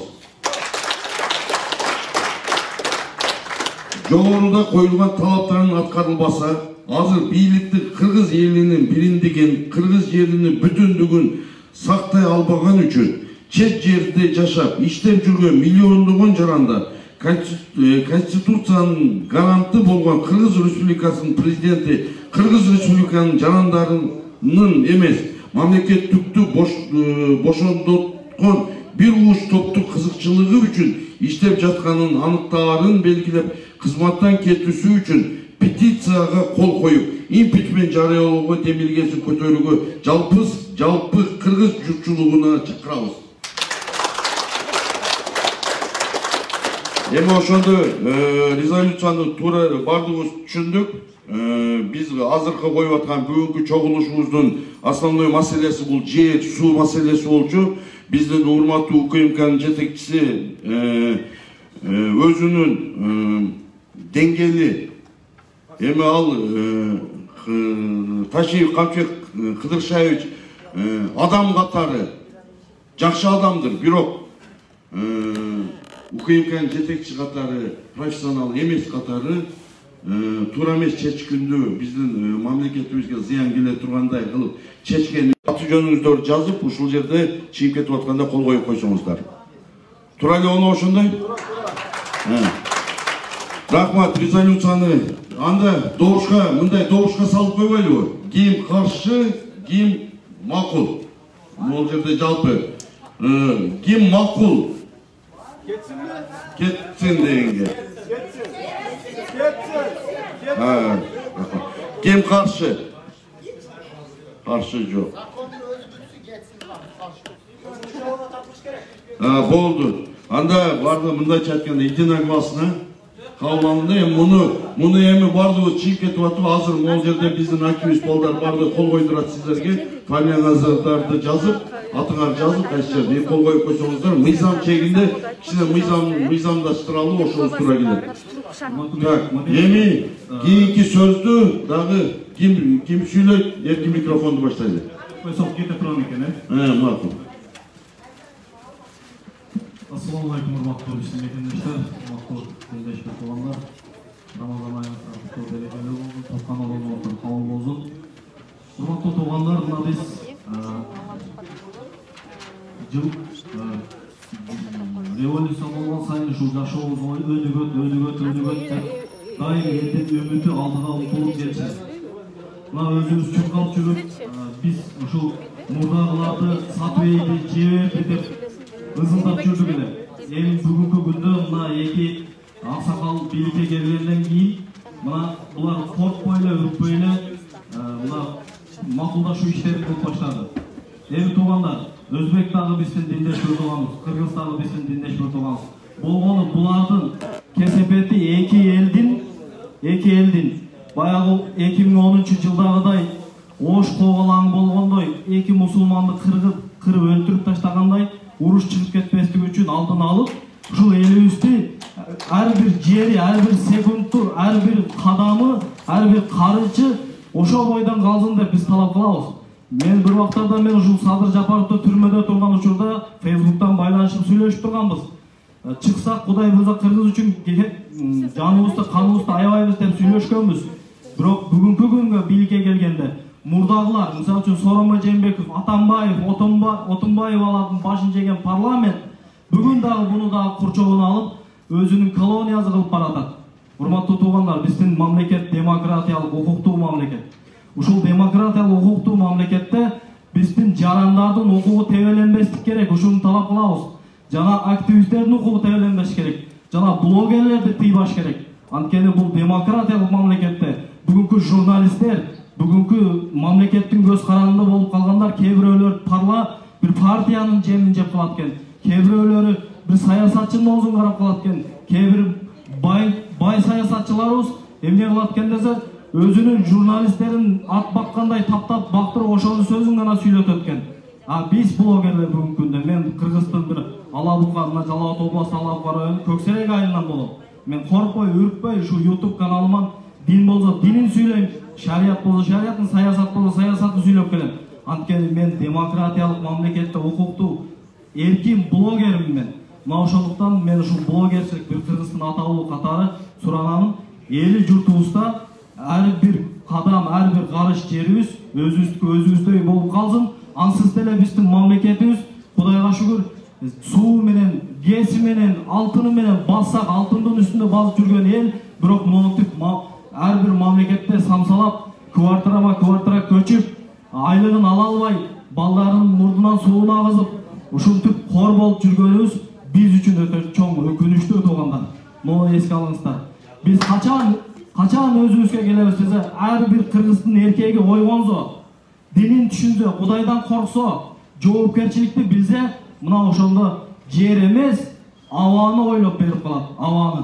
Мына ошондуктан бизге суу менен абадай керек болгон нерсе эмне десе, элибизге ынтымак, бул жерге келип алып, сен бүтүнчүсүң, сен мекенчисиң, сен Нур партиясынан деп бөлүнбөйлү. Биз бир тууганбыз. Биз бир элбиз. Жана бир динди туткан элбиз. Мына ушундай элде жашап, биз бактылуу болобуз керек. Бизден кийинки муун, кийинки бизге окшоп ушинтип самсалап, Москвалап, Америкалап жүрүштү каалабайбыз туугандар. Келиңиздер. Рахмат. Да, кимде?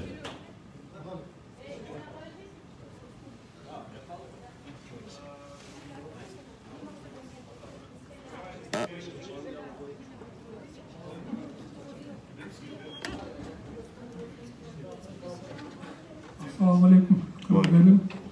Assalamu alaikum. Mekendeshler. Ramazan ayınızda olsun. Oruç kalmadan orucunuzda kabul olsun. Biz emnedeyiz. Baytan beri aybay жақсы сөздер айтылды. Aybay Kırgızdın yerleri üçün, Kırgızdın suları üçün büyüген eri замат айымдар отырабыз.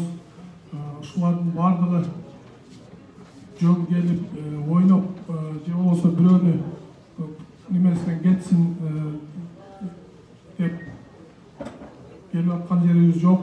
Жумуштарыбызды таштап коюп туруп ушул жерге жерибизди сактап калайын деп келип отурабыз. Анан мен бир аз азыркы бийликке баа берип койсомбу деп ойлодум эле да өз негизи. Биз кыргыз эли бириксек арстан экенбиз да. Арстан баягындай кыргыз эли биригип туруп бийликти кулатып таштап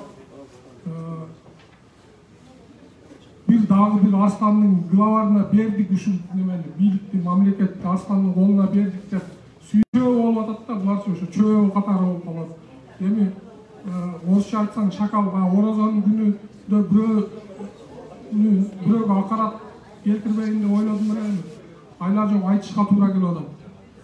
Анан эми бул арстанды дагы бир жолу ойготуш, бул өтө чатак болуп турат да. Бул кыргыз эли үчүн эле эмес, кошуна мамлекет.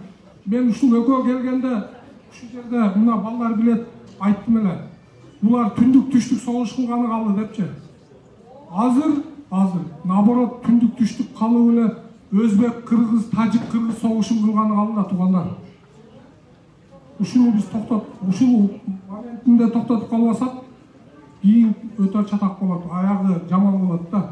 Мен Өзгөн район тургуну болом, бирок Өзгөн район тургуну болгонум менен Narından берилеби жер, Ысык көлдөн берилеби, Алайдан берилеби, башка жерден берилеби, ал кыргыз жерин эч кимге бербешибиз керек туугандар.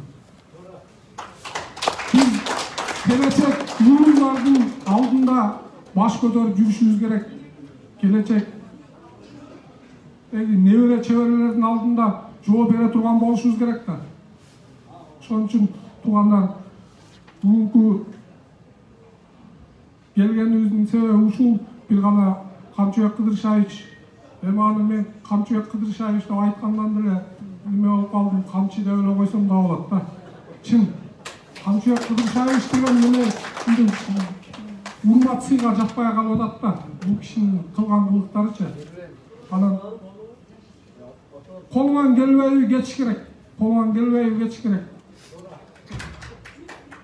Рахмат. Орыстар айтат да баягындай. Не умеешь срать, не мучай жопу депчи. Извините за выражение, ушундай. Колуңан келбейби кетиш керек. Рахмат. Рахмат. Рахмат.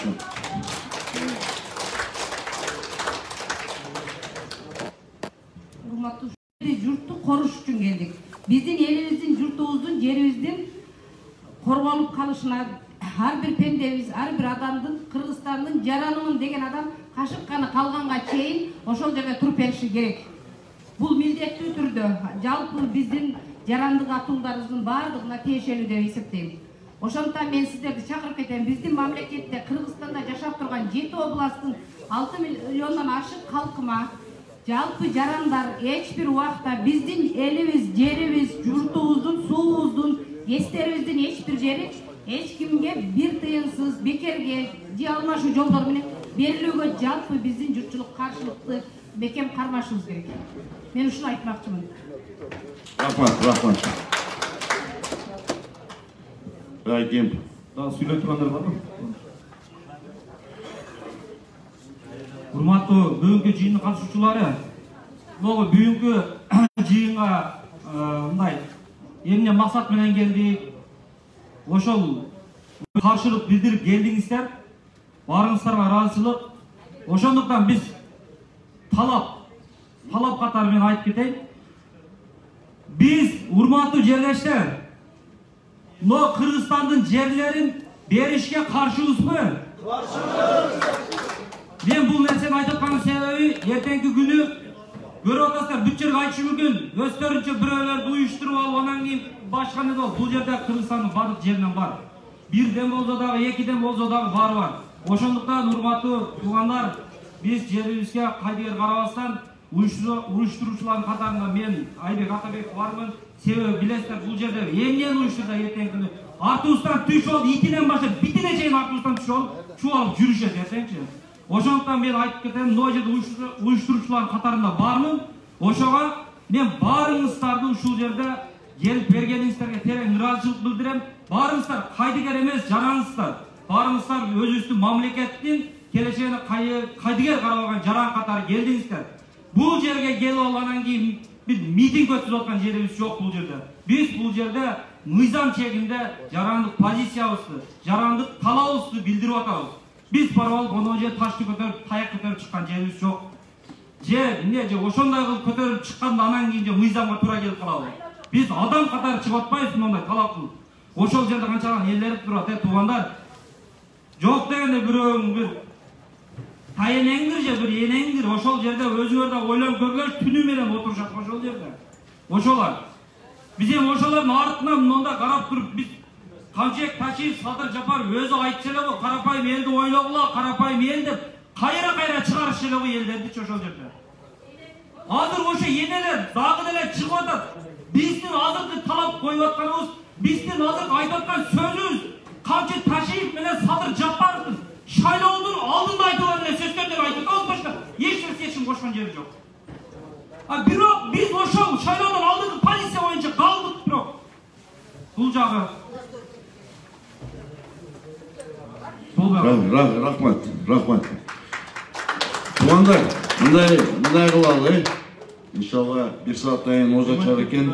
Эмелеке биякта сүйлөй тургандар бар. Ооба, сүйлөй турам, мен түшүнүп атам. Ошон үчүн чекит коюп алалы. Эми сүйлөсө бардыгы эле сүйлөйбүз. bir saatten oğuz açar eкен, az süйлөй турганды канча адам süйлөй турганын кылалы, биз машвара менен чечели, машвара менен чечкен чечим эң туура чечим дейт да, Алла ыраазычылыгы үчүн. Канча адамды süйлөтөлү? 3 адамга берейин. 5 adam degендер колуңарды көтөргүлөр. 3 adam degендер. Мейлі 5 сөйлөйбүз. Hem 5 adam, 5 adamga söz vereyli, 5 adam 5 minutga çeyin 25 minut tuğanlar. Getir.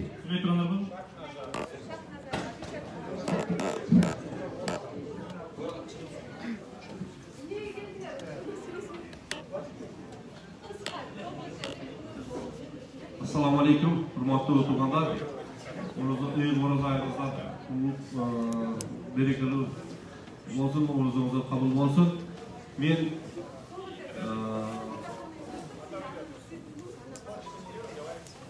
Haydiger emesmin. Kempirovat Susak için berilip ketişine. Men Haydiger emesmin. 50 hektarda jönele berilip ketişine. Hurmatlı jerdesler, men bir gana uşul жердер менен эмес, жалпы Кыргызстандын аймагындагы бардык чегаралар бизге тиешелүү.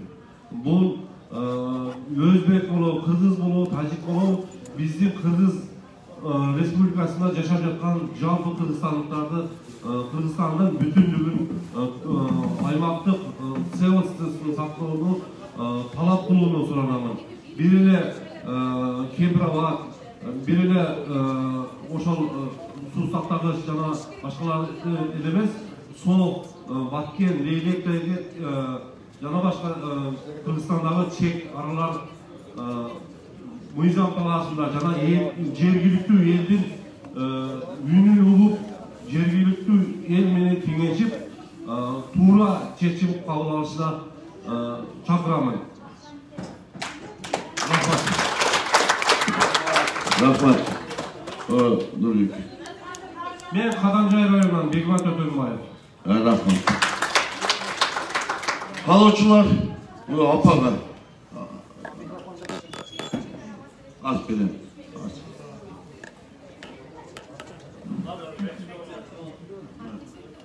Evet. Саламатсыздарбы, урматтуу жердештер, боордоштор, мекендештер, баардыгыңарды бүгүнкү күнү ушул чогулушка келип катышып, элим жерим деп, өзүңөрдүн чын дилиңерден келгениңерге терең ыраазычылыкты билдирип кетейин биринчиден. Баардыгыңардын орозуңар кабыл болсун.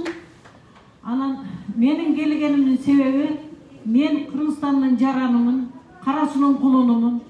Мен ушу өзүбүздүн эле Кара суунун жериндеги жайгашкан жерлери сатылып кетпесин, өтүп кетпесин, Өзбекстанга деген ойдон алыс элемин.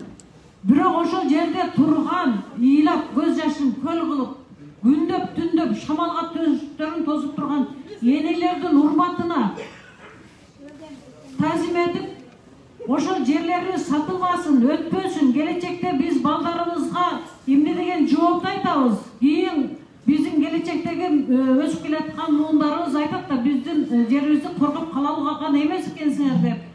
Мына жердеги урматтуу жигиттер, мүмкүн болушунча ошол жакта турган энелерди колдоп, ошол жерде кыргыз үйдү тегеректе отургандарды колдоп, баардыгыбыз ошо ураан чакырып, Камчыбек Ташиевди, Садыр Нуркожоев, сиздерден суранып кетебиз. Биздин кыргыз жерлерибиз эч убакта кылым каратып сатылган эмес, басылган да эмес. Эмнеге силер келгенден бери өз билимиңерче жерлерди берип атасыңар, алар силердин менчигиңер эмес го. Кандай уялбайсыңар? Ошо келгениңерге аз эле убакыт болду, ошончо убакыттын ичинде канча элдердин каргышына калып атасыңар, канча энелердин көз жаштары төгүлүп атат, жерибизди, элибизди кыйнап бүттүңөр, жерибизди беребиз деп. Бекем тургула, Карасулук кыргыз дүр тугандарым, Карасулук энелер, сиңдилер, силер мененбиз. Биз силерди колдойбуз. Мен ошо силерди айтпайлы. Биринчиден эсимен кетелекте сурадым, телевизионщиктарга айтат элем. Азыркы заман 21-кылымдын заманы ошол камчы ташый дегенде билбей калып деген бар, дрон с камерой. Пусть ошо үстүдөн полный тартып туруп, кайсы жерден бул өздөн бул өзгө чейин тартып, аянтын, канча суу сакталып турат ал жерде. Кайсы кимге колдонот? Ошол суу ГЭСтен кийин ким колдонот атат ал сууну? Сууну Кыргызстан өзү колдонот ал сууну. Колдонсо только балык тутканга ойногону барганда, же болбосо дагы эмне? Башка мындай немесин көрбөйм, дем алган барганга гана колдонсо керек. Кампироват бул биз кампироват эмес, биз үчүн кампироват. Биз кампироват үчүн жегилдире чогулганбыз. Атым Ошкорбаев, фамилия Масилов, өзүм Отсадырдан болом. Бирок мен атам ошол жерде чоңойуп, ошол жакта өскөн. Эми бул билген үчүн мен айтарым, ошо билбеген адамдарга эмне үчүн ошо Б тамгасына жараштуу болуп атат, билимсиз деген да бул жок. Ошо биринчи билип алып туруп сатпай, ошо сразу эле келтирип сатып бербестен. Адам үйүндө деле бирисин сатса барып көрүп туруп сатат, туурабы? Же сата бер деп коебу. Үйүндө жарым метр кошунун кирсе кандай талашасың? А бул жерде эми карап койгула 50 гектар жер экен. 50 гектар жерде Өзбекстан эгерде тоскон болсо, азыр эле уюштуруш айтмакчы, баягы бул жагы көгөрүп турат, бул жагы куруп болуп турат. Эртең көрөсүңөр, ал жерде берген болсо, дагы булар көгөртөт дагы, андан дагы артнара жыгынчылат. Ошон үчүн бул жерде кыска айтайын кереги жок. Сатылат деген сөзү С тамгасында болбош керек. Эч кандай укук бербейбиз, мындай жол бербейбиз, сатылбаш керек. Ошо дрон менен тартып, көрсөтүп, ошо билбегендерге билгизип, чын айтканда өзү билимдүү адамдар өз кесиби менен ар бир тармакта отуруш керек да. Туура. Антпесе билбей туруп эле коёбат да, ой сөздөр, чынчык сөздөр да касап сөз болот да. Туурабы? Рахмат. Рахмат. Söz aytkандай өтүкчү өтүгүн тиксе жакшы өтүк чыгат да. Өтүкчү көйнөк тикпейт. Эң туура. Да ким, да бир адамга бир адамды сүйлөтөлү ошо боюнча. Саламатсыздарбы? Мен ошо Каратеевдин кызы катары сүйлөп кетейин. Мына бир жумадан бери, 10 күн, 15 күндөн бери боз үйдү тигип, энелер, аялдар отурат.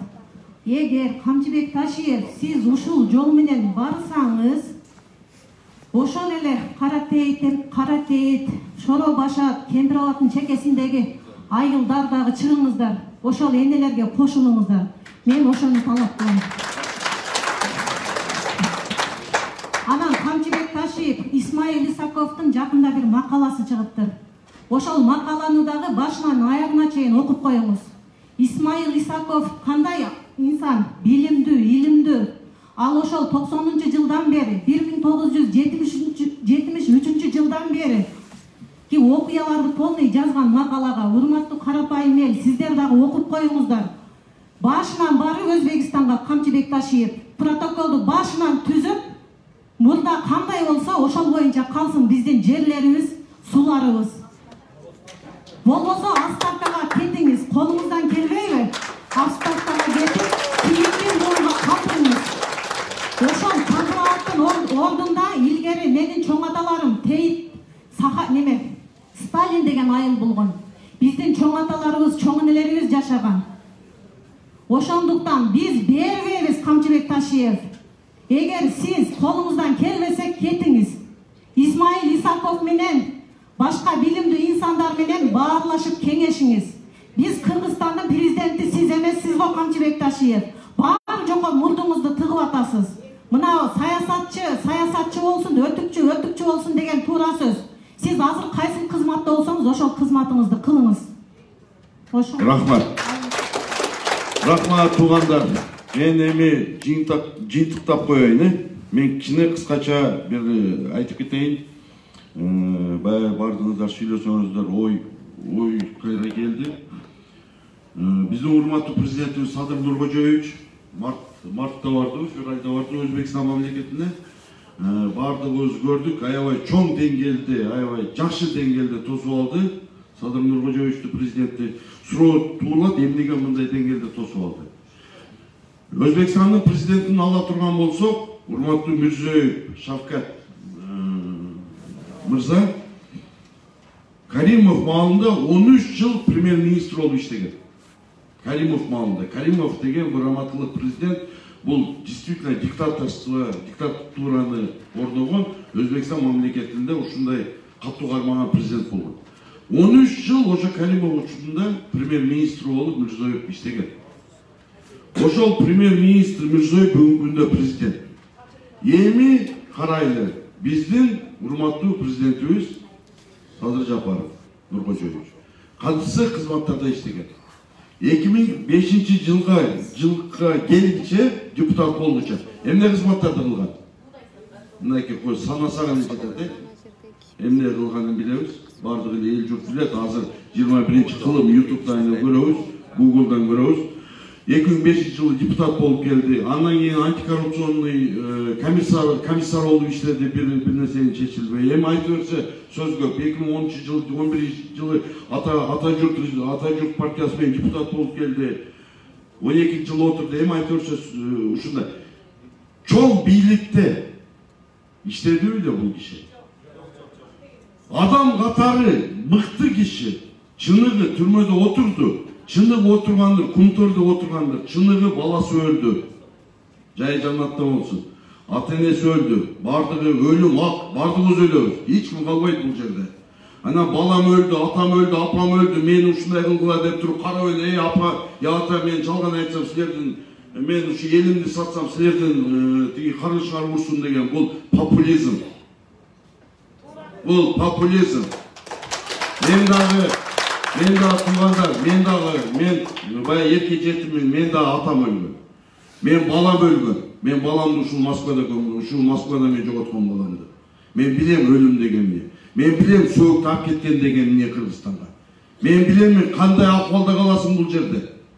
Сөөктү келип алып туруп, ол жерде келип алып мигранттар топтоп алып туруп, груз 200-ни бүгүндөн баштап мен чечтим, указга кол койдум, бекер алып кетебиз десе, биздин ошо пахтакорлор, ошо биздин дежурный чалдарыбыз, ошо эле бар маколор, маңкурттар кол чаап атат. Кол чаппайт, ага ыйлаш керек. Bir жылда мына мен диаспорада мүчө болуп иштеп жүргөнмүн. Bir жылда 450-ден 600-ге чейин сөөк кетет Кыргызстанга. Туугандар. 450-ден 600-ге чейин сөөк кетет. Былтыркы пандемияда канча кетти билебиз. Туурабы? Ошол үчүн бул жерде азыр мына жер суу маселеси боюнча сөз болуп атат. Мисалы бир эле ынтымакка тиешелүү эмес. Бир эле Кемпиркабадтагы 50 гектар жер үчүн биз топтолгон жокпуз бул жерде. Урматтуу кара сулуктар, туура түшүндүлөр. Жалпы Кыргызстан үчүн топтолдук. Жалпы Кыргызстандын 1 метр жери үчүн топтолдук. Жалпы Кыргызстандын суу үчүн топтолдук. Биздин улуу урматтуу аксакалдарыбыз, урматтуу биздин ата-бабаларыбыз айтып кеткен, алтындан кымбат турган бул суу деген. Мен деген бай мамлекеттерде, мен деген буну шейхтер жашаган Дубайларда сууга кандай муктаж, А бизде керемет кандай суу Алла Таалам бизге берип койгон. Караңлачы суубузду. Ошол суубузда биздин анча-мынча деңгээли туура келбеген эр азаматтарыбыз лаббай, хоп деп туруп 32 миллион халкы бар элге, 300 миң солдаты бар элге хоп деп барып туруп поклон коюп атабыз. Бизди жакшы суу ал деп туруп допуну кийип, чырайлуу кылып, 800 грамм ат ийбиз. Ошого жан келе беребиз. Бул күлкү эмес туугандар, бул ый. Биздин жерибиз, биздин элибиз, биздин келечегибиз кетип атат. Кимибиз кайдыгер караганыбыз мынакей, кайдыгер карабаган ушул жерде. Кайдыгер карабагандар көп, бирок мына орозого байланыштуу, шартка байланыштуу. Мына могул жерге келе албады. Болбосо бала ыйлабаса эмчек каяктан дейт кыргызда сөз бар. Бардыгыбыз эле айтып атабыз. Элдин дагы жагы ачыла баштады. Эл дагы түшүнө баштады. Biz 5 октябрда эле айтып баштаганбыз. Туугандар, туура эмес келип калды. Туугандар, мындай бийлик менен баскан туура эмес. Революцияны муну учу менен жасаш керек. Муш менен эмес, бандиттер менен эмес. Жок, бүгүнкү күндө кимдин аркасында канча бала бар, ошо бийликте отурат. Ошо мени коркутат. Азыр YouTube'да кече күнү көрдүм мен, Facebook'та. Бир адам 300 телефон менен отурат, фейк аккаунт ачып алып. 300 телефонду коюп алып да бир адам отурат басып. Мына ошого ишенип калдык биз. Мынакей биздин бийликтин başında oturgan azamattар ушул telefonga ишенип калды. Элде ишенбей калды. Telefonga ишенип калды. Telefonga fake аккаунттарга ишенип калды. Мына биздин келечегибиз туугандар. Ошон үчүн биз ойгонбосок, биз ойгон баягы дават деген бар го, биз дават кылып атабыз. Биз билгенибизди айтып атабыз. Аллах разычылык үчүн айтып атабыз. Биз дават кылып атабыз. Тууганым, муну туура эмес кадам кылып атат. Айтып койчу, үнүңдү чыгарып койчу, сөзүңдү билдирип койчу. Жок, менин үйүмө тиешеси жок бе. Менин үйүм жакшыракай эле турат. Мен бала чакам курсагат. Меники деле топ курсага шу. Бала чакам курсага. Ушул жерде жашайм. Ысык төшөгүм бар, аялым, неберем бар. Бала чакам бар. Мага эмне керек? Мага Кыргызстанда келечегим керек. Мен ошол үчүн чыгып атам. Ошон үчүн туугандар, мен баягы Мирзоев боюнча айтканым, Садыр Жапаров ошондой деңгээлде мыкты, жакшы аракет кылып атат. Президенттер жакшыдыр, может мен пессимист болуп калгандырмын, может действительно мен жакшы жагын карай албай жаман жагын карап аткандырмын. Вот чыныгы жакшы президенттер. Бирок президент Өзбекстанга барганда 13 жыл премьер-министр болуп иштеген. Тышкы саясатты түшүнгөн, ички саясатты түшүнгөн, экономиканы түшүнгөн Мирзоев мырза Садыр Нуркожоевичти алдай албайбы? Мына айткылачы, жаш баланы, мына биз деле жаш баланы кака берип койсок алдайбызбы? Бас үйгө тезирээк бас, үйдө берем мен сага кака. Туурабы, ошондой эле кеп эле болду. Мен ошондой эле кабыл алдым. Андай деңгээлде тосуп алганда сен сууңду эмес, сен сууңдун элдин башында болгуча суунун башында болду дейт. Кыргыздар сөз бар. Сен сууңдун башын берип атасың. Анан сени тосуп албай, мени тосуп алалы. Сени тосуп алат да ошондой деңгээлде. Ошон үчүн туугандар, мунунда акырына келгенде силерден бардыңыздар, кайдыгер карабаңыздар. Бардыгыбыз ушул телефонго ишенип калыппыз, Facebook, соц тармактарга ишенип калыппыз. Ушулардан өз ой оюңарды билдиртип, тууган уруктарга билдиртип, ал мен үчүн эмес, силер мен үчүн кылбайсыңар, Аллах ыраазычылыгы үчүн өзүңөрдүн келечегиңерди үчүн кыласыңар. Бир ынтымак үчүн эмес, мен ынтымак үчүн чыккан жокмун бүгүнкү күндө. Мен Баткенди үчүн чыктым, мен тиги Жетим Тоо үчүн чыктым, Нарын үчүн, мен Жалал Абад үчүн чыктым, мен өзгөнү үчүн чыктым. Мен Сок үчүн чыктым, мен Борук үчүн чыктым. Мен Кыргызстан үчүн чыктым, мен Кыргыз үчүн чыктым. Мына ошондой ар бирибизде ушундай патриотизм. Мен чынын айтсам, туугандар, чынын айтсам, мен мурун ушундай сөз бар эле, баягы патриот дегенде бизде кыргыз азаматтар чыкпады, патриоттор бар, кыздарыбызды кичине патриотпуз биз деп чыкпадыбы? Ошондон кийин мен патриот деген сөздү жаман көрүп калгам. Патриот десе бул жаман угулат экен. Андан кийин мен патриотту мекенчилик алмаштырдым. Мен мекенчилмин, мен кыргызмын. Бүгүн мекенчилмин дегим келбей калды. Мен бүгүн патриотмун деп калдым уже. Мекенчилмин десем эле башка жака болуп кетет экен. Доконцалар болуп. Мода болуп калыптыр азыр. Азыр кимде 300 армиясы бар мына телефонда. Ошол доконца экен. Айрин жыртам, токойго апарам, өлтүрөм, соём, андай кылам. Көрүп атабыз андайларды. Пешинебизде бир өмүр, бир Алла талан берген ажал бар, жашоо бар. Ошону кандай жашасак бир Алла таала билет. Бардыгыңыздар кармаган орузуңуздар кабыл болсун, Аллах разы болсун, келген кадамыңыздарга разы болгула.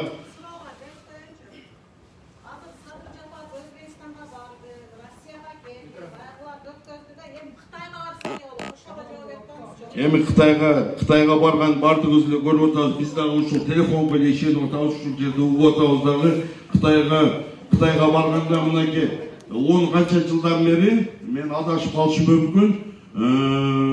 Урумчиде завод курулган. Атай кыргыздардын Жетим Тоонун темир чыгаратуу, переработка кыла турган Атай завод курулган Урумчи шаарында, Кытайда. Азыр барып ушу темир тиги Жетим Тоо боюнча кечиресиз. Жетим Тоону азыр барып Кытайга карыз эсебинен беремин деп 5 миллиард доллар деген туугандар. 5 миллиард доллар деген мамлекетибиз үчүн бул карыз эмес. Бизди ушундай кулагыбызга куюп койгон. Карызбыз, биз жерибиз кетет, элибиз кетет, суубуз кетет. 5 миллиардты бербесе. 5 миллиард деген бул капля в море орусча айтканда. Бул мамлекет үчүн чоң карыз эмес. Муну президент ойлоно турган нерсе эмес. Бизге ошону негизге сиңдиртип койгон. 5 миллиард бул чоң карыз деп. Кыргызстан мамлекети үчүн 5 миллиард карыз эмес. Кыргызстан мамлекетинин 5 миллиардты бир бизнесмен келип туруп чечип коюшу мүмкүн. 6 миллион элге киргизип койгондо 5 миллиард карызбыз, андай мындай президенттен келіп мына Төлеота Садыр Жапаров келгенден бeri 5 миллиард сом қарызды берді. Мен бере берсін, Алла разы болсын берсе. Ошол үчүн Кытай боюнча Кытайга барам деп атат, ошо ар мамлекетке барганда деле лаббай деп бир нерселерди берип коюп атат да. Мунусуна барганда эми берип койбосун, эми Алла сактасын. Ошол үчүн туугандар, келгениңиздерге Алла разы болсын. Бул жерде аксакалдардан, аксакал көрүп атамын, ошо аксакалга сөз берип, анан кийин бир патаңызды берип койсоңуз жамаатка. Патага чейиндагы бир момент бар, аксакал кечиресиз. Assalamu alaikum, урматтуу бүтүндар. Бул жерде Кара Суу районунан келген, Кара Суу районунун ар кайсы айылдарынан келген эр жигиттерибиз бар. Ошолор өздөрүнүн плакаттарды айтылбаган сөздөр, же болбосо көйдөмдөгү сөздөрдү кагазга түшүрүп келген экен. Ошол кагаздар сүйлөсүн деген эмеде кагаздарды көтөрсө, биздин съемка кылгандар жогору жактан сүрөткө тартып эме кылса, кагаздар, плакаттар дагы жазылган нерселердин бардыгы эмеге дарегине жеткирсе, ошондуктан келиңиздер. Хорошо. Хорошо. Андан кийин уже биякта Кара Суу районунан келген Гапыров Максатбек деген аксакалыбыз бар экен. Ошол аксакалыбызга дуа катары. Ошондой кылалы. Бере бер аксакалга бере бер сөздү. Аксакал сүйлөп, патасын берип койсун. Келиң аксакал.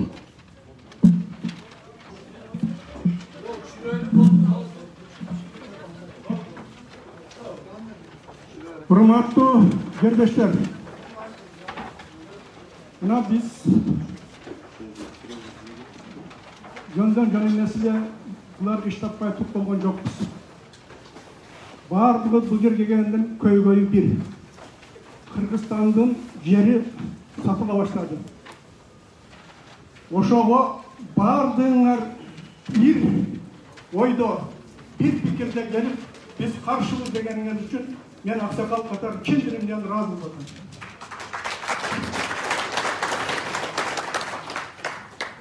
Согуш суу үчүн башталат, согуш жер үчүн башталат, согуш кыз үчүн башталат, кыз салаш үчүн. Бирок азыркы мезгилде жаңы бул жерде мен эмес көпчүлүк айтып кетти, согуш тутанып кетпесин деп. Биринчи тилек ушу болуп, мушу иштер согуш тутанып кетпесин. Эми бийлик жөнүндө абдан булакчыдагы сөздөрдү айттыңар. Эми ошо силердин сөзүңөр ошо президентский аппаратка жетсин. Ошо космос менен жетер, кагаз менен жетер, ошо жетсин. Эгерде ошону алып, ошону окубай, ошо кайдыга койсо, бул бийликке кандай жамандык болсо, мен ого макул. Анан эми сиздерге мен батаны бөлүп беришке туура келип атат. Мен биринчи батадан мурда ошо жерде кыргыз үйдүн жанында 20 чакты аял турат. Көкүрөктү посуп. 10 күн болду. 10 күн болду. 10 күн болду. Эр жүрөк аялдар экен. Ошолор мекенчил аялдар экен. Ошолор кыргызга күйгөн аялдар экен. Ошолдон канчасынан барып интервью алса дагы мен ханымын төгүргүчө кыргыздын жерин сактайм деп биринен бири аялдар кайталап атат. Ошо кайраттуу аялдарга урмат жана таң. Ошо эмелерге таазим. Ошо эмелер силердин жаныңызды, силерге от жакты. Ошо 20 эле болбосо мүмкүн бул жерге келбейт элек. Ошон үчүн биринчи бата ошо энелерибиздин, кыргыз эли жер болгон ички ак тилеги Алла Таала иш ашырсын. Амин. Эми бул жерден Кыргызстандын Кара Суу району эмес, Сабай айылы эмес, ошо Сабай айылында болуп жүрүп атат. Кыргызстандын баардык чекесинен келип отурасыңар мына жерде. Ошондуктан ол жер бир эле Сабайдын жери эмес, ол жер бир эле Кара Суунун жери эмес, ал жер бүткүл Кыргызстандын жери болуп саналат. Ошо биздин жер, ошо бир гранын да бербейбиз деген силерге дагы чоң рахмат. Эми ошон үчүн işlevi bütün olsun. Amin. Allah sizden de razı olsun da görüyoruz. Allah razı olsun.